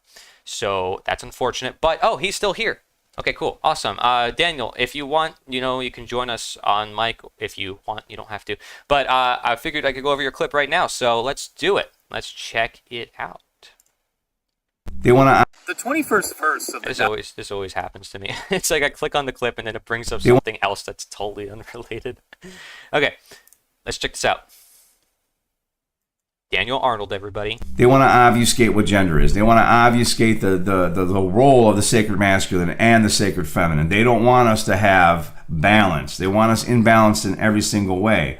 If we're ever going to break the chains that bind us, we have to educate the action takers, the order followers, cops, military, people with guns, knives, and swords throughout history. You're the ones who have actually taken the actions on behalf of immoral people, which makes you immoral also. They like to obfuscate morals and confuse you so you think you're doing the right thing. In order for us to stop this, we have to get the action taker, the order follower, to understand that their actions are wrong and that it's immoral to hurt other people for anybody, for any reason at all, period. And the schisms within them have to be healed so they can recognize the schisms and contradictions and then extract themselves from that line of work if we're ever going to break the chains that bind us. They want to obfuscate. My goodness. What a good 1 minute clip. And see, guys, a lot of these clips you guys sent me, some of them were over a minute. I had to trim them down. But I just want to show you, this is what you can do, right? Now it's in a 1 minute format. Now you can post it on TikTok, Instagram, all the major platforms. Just something to learn about because we have to be in tune with like today's, I guess you could say, media content creation. But this message, my goodness, here's a former cop telling you, hey, if you are in law enforcement, step down. And in a sense, that's what he's saying, right? He's saying like, don't follow orders. Don't do this. I mean, he's very direct with it. And I've interviewed him. I've talked to him many times. So it's him saying it, not me. And he's saying like, you think you're doing good, but you're not. You know, you're hurting other people. You're in this immoral position. You know, you don't need to be a cop to protect people. You don't need to be law enforcement to do the right thing. Is legality morality? What do you think, Am? No. Yeah, no. And I like how he starts out the clip talking about how, you know, there's, you know, the powers that be, they want to take away truth from you, basically. They want to strip you of truth. And, you know, and that also comes with them trying to impose the idea that legality equals morality. And that's it. You know, that's all it is. But, you know, that's not, first of all, I guess your consistency can only really be that it came from an authority, right? And that's why this divine power has this right over you, right? That's how they want to present themselves as. And, you know, having this here as, well, the law equals morality. Well, that is itself subjective. I mean, that, you know, laws are not the same everywhere. They impose whatever the state wants to impose because it needs to for its organizational structure. And so, you know, when you're following that, you're really just following the things that are required to uphold this system. That's all you're really following. And so I guess, you know, that's probably why people are so scared when it comes to questioning that, because that's their truth. That's it. This is morality for them. If you take that away from them, what do they have, right? They don't understand beyond that. But the purpose of, you know, what we're doing, and honestly, these conversations and everything, is to say, well, maybe that isn't the best way of understanding morality, but perhaps this isn't actually a good way of leading your life. And perhaps if it is the case that, you know, this were to be questioned and that alone is able to sort of take you out of what you know to be true and sort of, I mean, almost get you to the brink of seeming like your life is going to be ruined, you know, then perhaps you might want to question that because maybe it isn't a sufficient or efficient way or a sustainable way to live your life. Yeah, I think an important reminder, and I say this many times, but just look at World War II and the amount of soldiers who just followed orders under the name of protecting, under the name of, you know, certain orders. They're just order followers. They're not thinking for themselves what's right or wrong. And so that's a perfect example to just mention to people. And again, if you're talking to somebody about these ideas, I encourage that you do it in the form of questions, right? Videos like these are great to share with your friends too, because if you're talking with them directly, I think questions work. But then when it comes to like videos and content creation, it would be weird if I was just out here only asking questions online. Now I have videos where I do ask questions, but I have to say something too. Otherwise people are like, what? On the internet. But in person, I think it's important to ask a lot of questions. And also, I wouldn't put pressures on people. I wouldn't be taking my questioning conversations online. Even Larkin Rose says that in Candles in the Dark. You don't want to bring those conversations to an audience, because now there's other pressures and other things. Like, you want things to be authentic, you want to care about somebody, you want to ask questions, you want to be on their side, because you're not against your fellow man who's indoctrinated, you're not against the fellow person who's just doing their job. They just believe that doing their job is more important than following morality. And you simply have to show them that they have a heart, that they are still a human being, that they have a family, that they have, you know, a country that goes beyond the title, it goes beyond the paperwork. And you know, I think our country founded on freedom, we say, founding fathers, these people broke the law in order to, you know, revolt. I mean, they broke the law in order to free themselves. So I'm not saying that's what people should do, but just think about that for a moment, because it's incredible. These people, you know, a bunch of farmers maybe like saying, oh, we're going to rise up, we're going to, you know, take out down this greatest army on earth, you know, Britain, because we care about our freedoms. We're willing to sacrifice our lives. Abolitionists willing to go to jail. I mean, how much are people willing to make that sacrifice now? I mean, Daniel, I talked to him. He said that a lot of his colleagues were like watching him, and people were like targeting him and all sorts of things after he left the police force. So, you know, things might happen to you, but you have a support network. There's tons of other people who are quitting their jobs, who are speaking up about the world. And you may not hear about them, maybe for a reason, but they're out there. And if you want to find them, they are perfectly out there. They're out there, ready for you, ready for your message, ready to network with you and move on to a greater reality. Not staying in the sludge of, I'm just going to stay in line and do what I'm told. It's not a fun life. It's not really a purposeful life. You're just doing what everybody else is doing. It's not really unique. Right? It's like Dr. Drew. He was like with CNN. I don't know if you know who that I'm talking about. Like, he was with CNN for a long time. I remember watching that guy on TV. I was like, you know, he's pretty cool. It's like a doctor. I like a lot of medical people. Like, even Dr. Phillips and all these guys. Like, all these doctors are coming out now and starting to like speak up against the system. Even like Dr. Oz, like, he ran for office. Him to do that on certain positions. Yeah. Sorry. All right, I'm back. But I don't like disrupting your train of thought there, but then I stop hearing you and I'm like, it's just, I want to hear that too. Yeah. It's just, you see like a transition happening and Elon's talking about a bunch of things. It's like, I know some folks are saying, well, they're out of our league. They're never going to pay attention. You don't know that. I mean, there's people they're surrounded by, and there's still an audience they serve. There's still products they're delivering.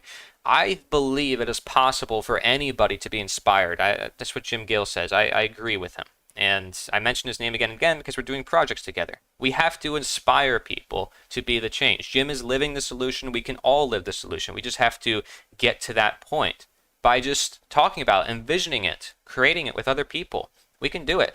If I get together with a bunch of college kids and there's like 50 people on TikTok, there's no censorship there. You know, it's like, you can't stop that many people. You can try, but it's going to be really difficult. So we got to think strategy. What is the most potent strategy? And step one is, if you are part of the government system, know that you can step out. Also, artofliberty.org, they did a whole article on government employees, what you can do. Okay, so if you really are, and you're listening to this, and maybe there's like a spy, he's like, I put him on the spot. He's like, I'm here. Yeah, well, go read that article right now. Go type in your browser, say, hey, what could I do? Artofliberty.org. Anyways, let's move on. Let's watch another clip, shall we? Nice. I love that. Thank you for that. Maybe I should, whenever I don't hear you, I should just do the quack. Perfect. Honestly, that's what we should do from now on. Yeah, instead of saying like, hey, Corey, I can't hear you. Can you turn it back on? Can you stop what you're doing? Stop what you're saying and turn the microphone on? Yeah. I could just do, it's much simpler. I love that. Also, let me know, guys, in the chat if I should have background music while we're like talking. If you want, I have different music and stuff I can play. I just didn't know if that would be distracting. So just figured to ask that for those of you out there. All right, let's watch our next clip. Daryl, you're in the chat, so I'm going to put you on the spot this time. It's your turn. All right, watch. It's going to pull up a different clip. I'm going to click on that clip. They want to obfuscate what gender is. And it goes to that clip again. Great job, YouTube. Weird. You designed your platform awesome. All right. It's not my fault, okay? It's YouTube. I'm blaming him. I'm doing it. Sorry, it is. That's right. All right, here we go. Daryl Ernst. I hope I'm saying your name correctly. a man full of wisdom. You can see he's got a TikTok account there. He doesn't have the best internet always to do like interviews. I always offered him like, hey man, you should just like come on and do some talk or whatever, because he's been like on my channel for a long time too. And I'm glad that you found me a long time ago and just been staying tuned and been writing comments. I always appreciate you, Daryl. So giving you the credit right now for all of that. Let's check out what he has to share with us here. The most important thing people need to know is we were given a heaven, and it is in the here and now. And through man's false religion of authority, we have allowed our heaven to be turned into a living hell.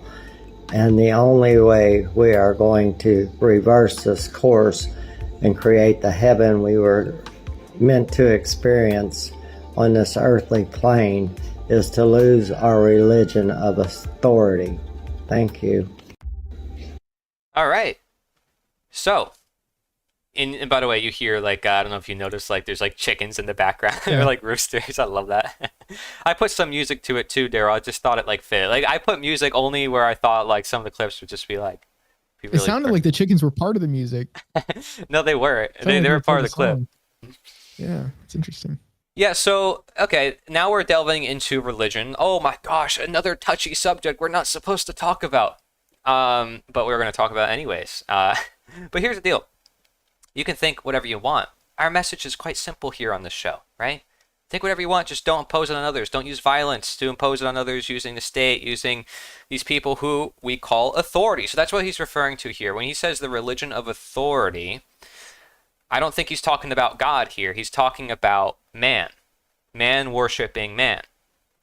And so, and I can go over the clip again and see what he said, but he says that we were given a heaven that's in the here and now. This goes very much in line with Jim Gale and what he said with presence. Remember, I told you guys, I said like presence to me is the interface with God. I truly believe that, based on my study of it and my practice of it as well. And, you know, I'm not, and when I say God, of course, that's going to bring up a lot of things in people's minds. Like, oh, it's got to be a deity or it's got to be this or that. Like, I'm talking about something much more than that. Like the Tao Te Ching even says this in the ancient Chinese book. It says the Tao is beyond the concept of God. Well, that's interesting. Beyond the concept of God. It's nameless, it says. Well, nameless, it's like, well, how are you supposed to identify it then? Right? And it's like, well, then it refers to the mother of 10,000 things. The mother, not a male-like figure, but a mother. And it's paradoxical on purpose, but, you know, the yin-yang symbol, that dark part is the yin. Everything is conceived in yin, and the feminine. Like, the mother gives birth. So the masculine is there, but so is the feminine. And without that, I think you're missing half the picture. So it's interesting when it's nameless, when it's perceived as a feminine figure, when it's beyond the concept of God, because it starts to make you wonder, you know, there's another part to this scenario called God, which the East picks up on, right? Which is like this unity, this oneness, this emptiness, this nothingness, because before you can have something, you have to have nothing. So I don't mean to go super deep into it, but I'm just sharing ideas, sharing different ways of thinking about the scenario, right? Because I grew up in a very Christian-dominated culture here in America, surrounded by Christians, and didn't know anything about the Eastern philosophies whatsoever.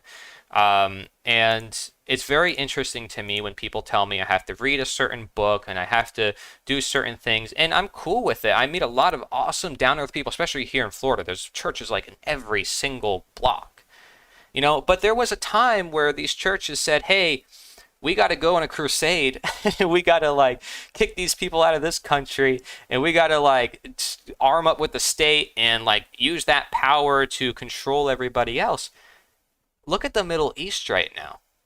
Just last night, if you know Asmongold, he's a content creator, he got into a lot of controversy because he was saying that people who follow Islam and the Palestinians, they're violent just as much as the, you know, Israelis. And I don't want to go into that too much because YouTube and mainstream platforms. But the point is that people got mad at him because he was attacking the Palestinians. And a lot of people see that they're being unrighteously, taken over and so forth. But these people, he said their culture is inferior, which made a lot of people upset.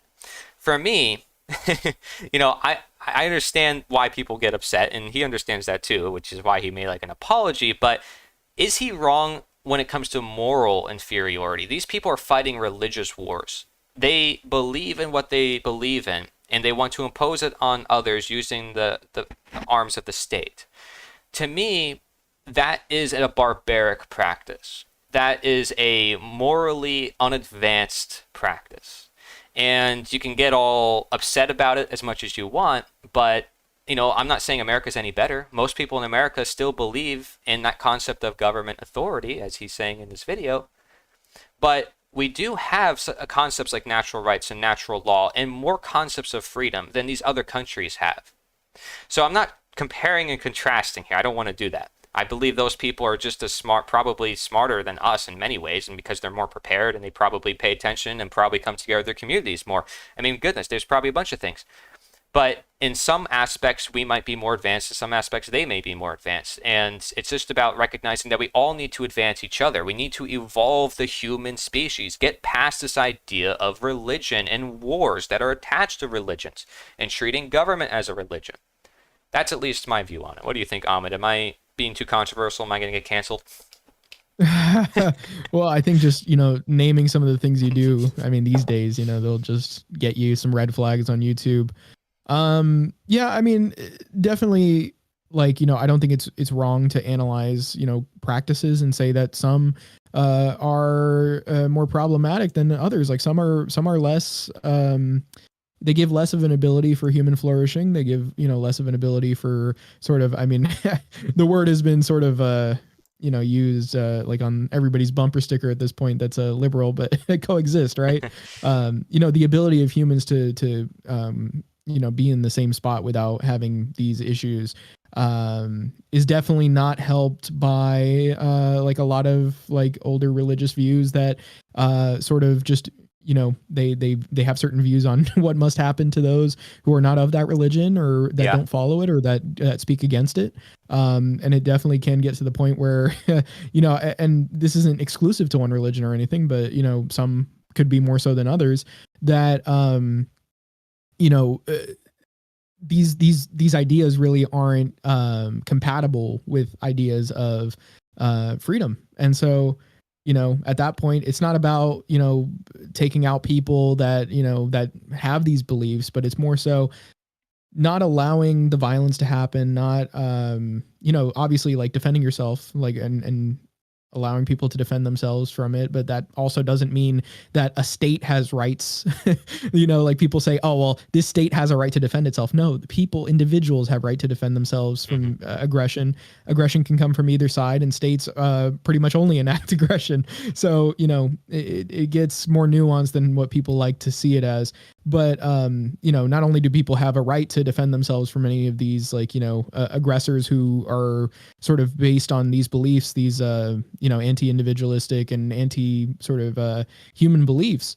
But also, you don't have to say that, all like it's just subjective and all these like different beliefs are just as equal as one another. There are definitely ones that you can see objectively work for people better in the sense we're talking about. Maybe, yeah. And I don't know. I mean, religions will fight all day about which one is better than the other. I don't really want to like entertain that I too speak much. more to like, what it looks like in practice, what society looks like when these beliefs are followed. Yeah, I think it's still difficult. I mean, it's just because if you're worshiping a book, right, and you're saying this is like the word of truth and it must be followed, you have a lot of people who start getting fanatical where they're willing to use violence. They know they're using violence, but they're willing to do it. Religion gets people to the point of conviction where they're willing to be statist, even when they know they are completely, because religion completely takes warp of their mind. And so if there's any one danger that, Daryl is mentioning here, it's like, it's the belief in authority mixed with, this belief, this fanatical belief in religion. I mean, Daryl says, like, he's spiritual but not religious at all. Like, there's a reason why people are making that distinction between spiritual and religious, because it's like religion now has a bad rep. I mean, Osho said this too in like the 1950s. He's like, abandon all your religions, but yet he's known as like an Indian guru who's like known as like a spiritual guru. So it's becoming more common where people are doing that, and it's no surprise that in the 1800s, when I studied the abolitionists, right after them, there was the atheist revolution, essentially. And a lot of that was with the rise of voluntarism and anarchism and all those other ideas, because once you start challenging one system, everything else starts opening up. Not that you should, because some people take that to an extreme, right? But it does start opening up a lot of different questions. And so they started challenging literally the way they built houses, the way they started eating. Everything just opened up. They were even contacting the dead. There were spiritualist movements. So, and there still is actually spiritualist movements here in Florida. I mean, I think Florida is a pretty amazing place with a lot of potential. But see, it's just amazing looking at other countries and where they're at. Like, can I have this conversation about natural rights and natural law with other people in their country? I interviewed a guy from Israel and part of my End of Slavery Summit, and he said, like, nobody around me understands it. Now, I'm not going to take that one interview as like the premises for everything, but I mean, even what we're sharing here, not a lot of people understand around us. So, but the fact that he's in Israel, he understands it. I mean, there's clearly people everywhere. It's just a matter of bringing it to them and then acting on it. Unfortunately, that region is just a lot goes on all the time, but and we'll keep hearing about it in the news. But let's not focus so much on these earthly things. Let's not focus on the man-made authority. Let's look toward the heaven that is in the here and now, as Daryl said. Let's create the Garden of Eden on earth. Let's look at the solutions. And so we're going to share a lot more of that as time moves on, including a campaign that I created. This will be one of the announcements as part of the show, called the Never Vote campaign. So for those of you who are truly curious and you're like, oh man, well, I still think I got to vote, I created something called the Never Vote campaign, which is basically a non-political campaign where you share signs that will last beyond 4 years that are educational. And it causes a little bit of spark of controversy on purpose to get people thinking. So it's just a sign that says never vote, and it has a website link. All right, so I'll play that for you guys. We might be concluding the show now that it is 6 p.m., but don't worry, we'll be on tomorrow.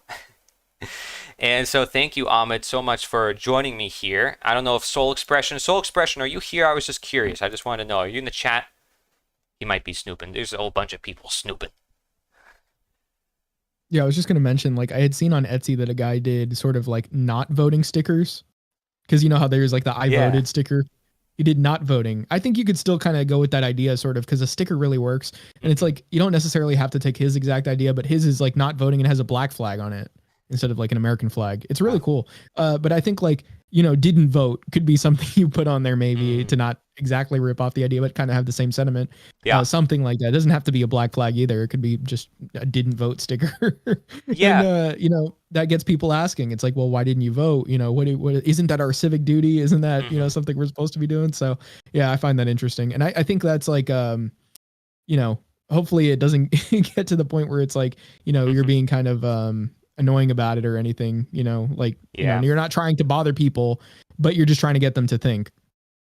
Exactly. Yeah, I don't want to bother people. I try not to I'm very cautious around everywhere I've been, and I faced a lot of backlash back in the day when I was just starting out sharing the message because, I'm passionate, I care about stuff, and I was still careful then. But now it's like I know how to approach things even better. But even then, you're still going to run into some resistance because that's just part of the process.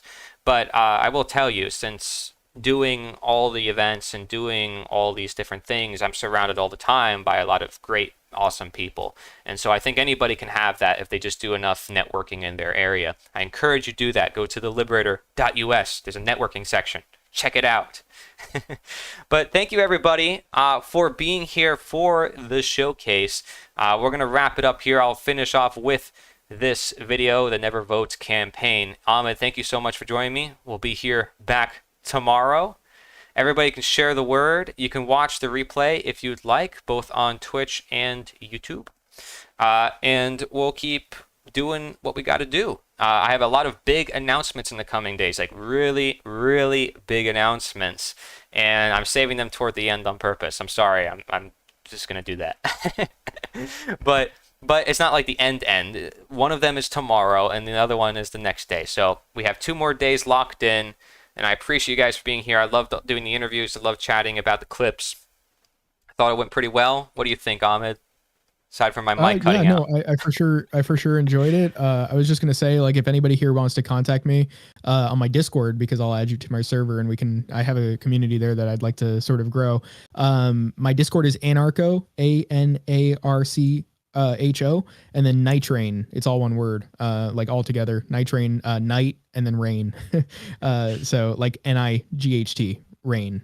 RAIN. So Anarcho Nitrain. You can just message me on there. I'll add you to my server. Should be good. But thanks, guys. Thank you, everybody, for watching. Take care. Have a good time out there, sharing the word of truth. Seriously, make the best of it. What you can. Make it fun. Let's do some more shows like this. Let's get it going. Let's get it going. Thank you, everybody, for watching. Take care.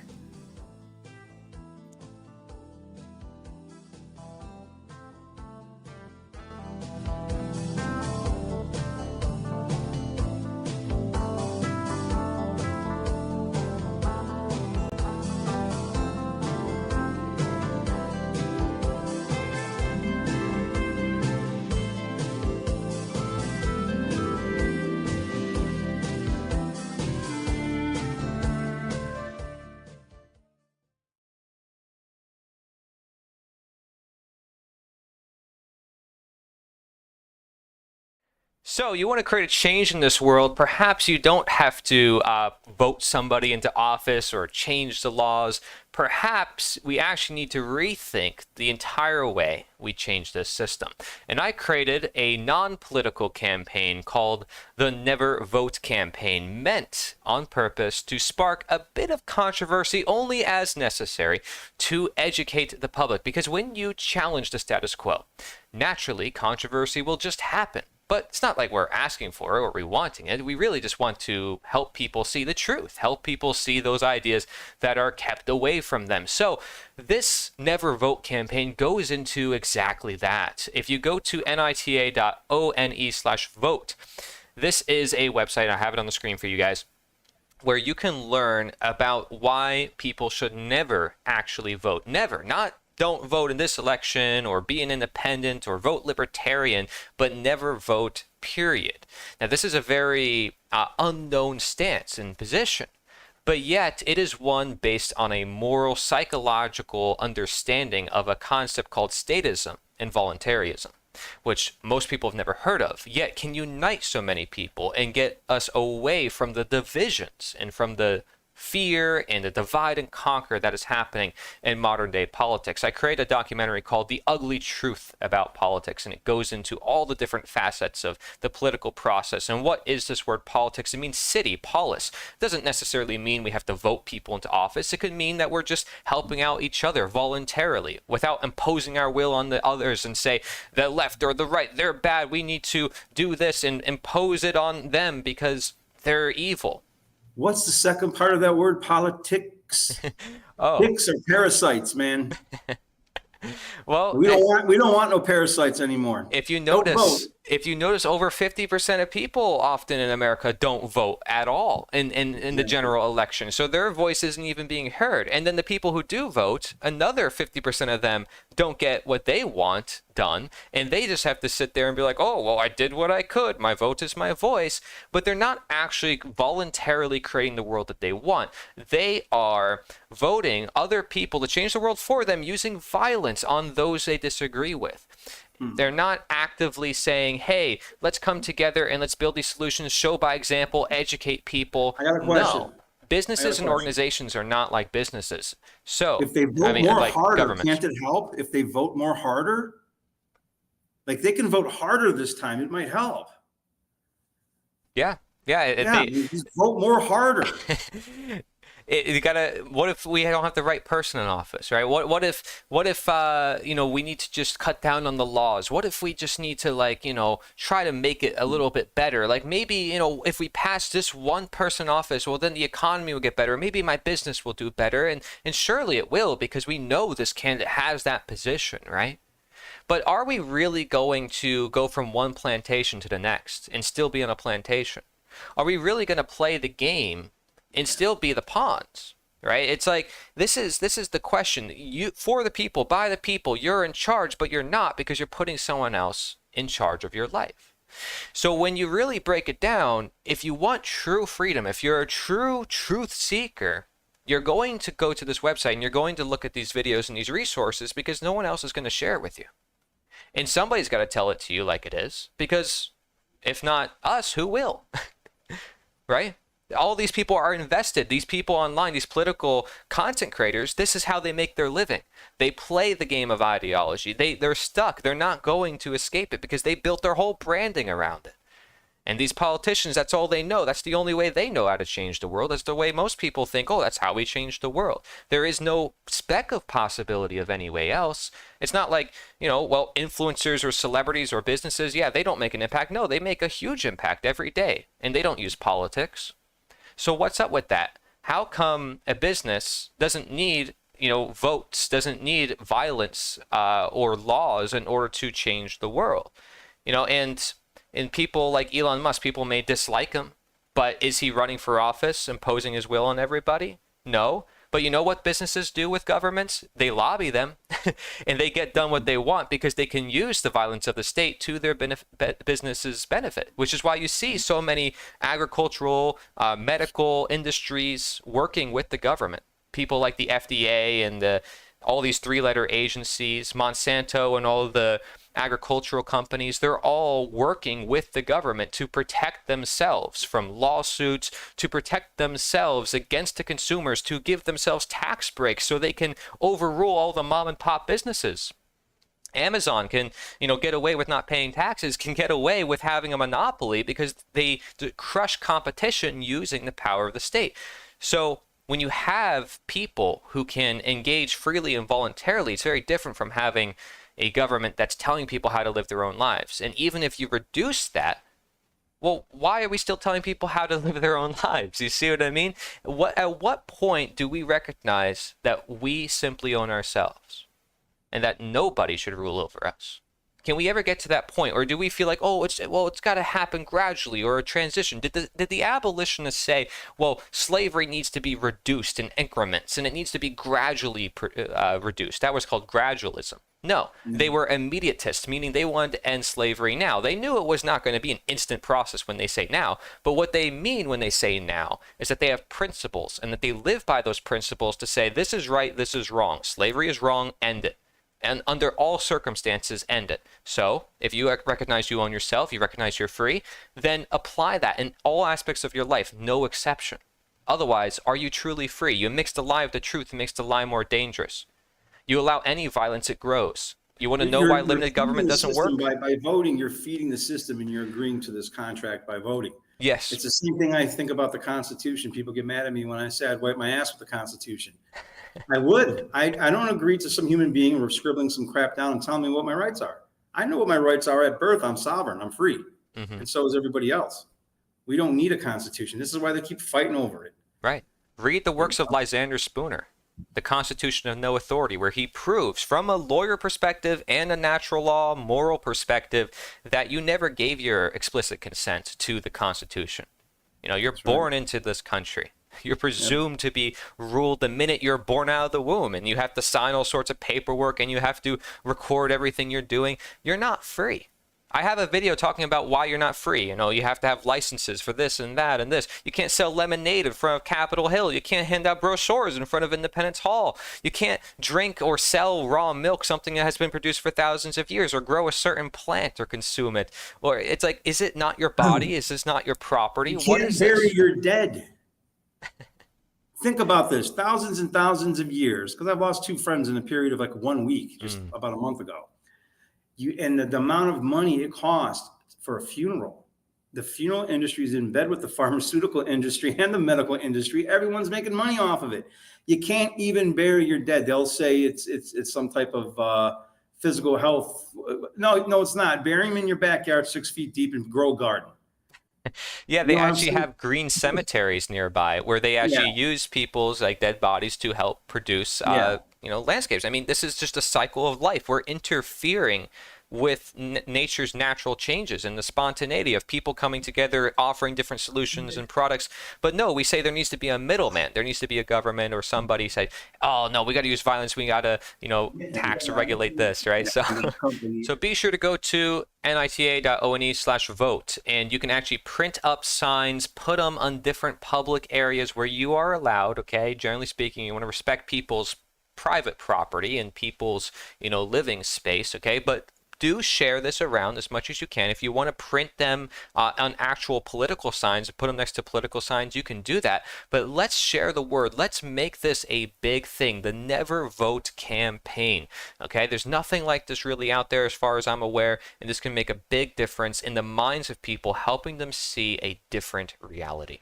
Thank you very much. This is simply the reality, and many people are trapped in an illusion.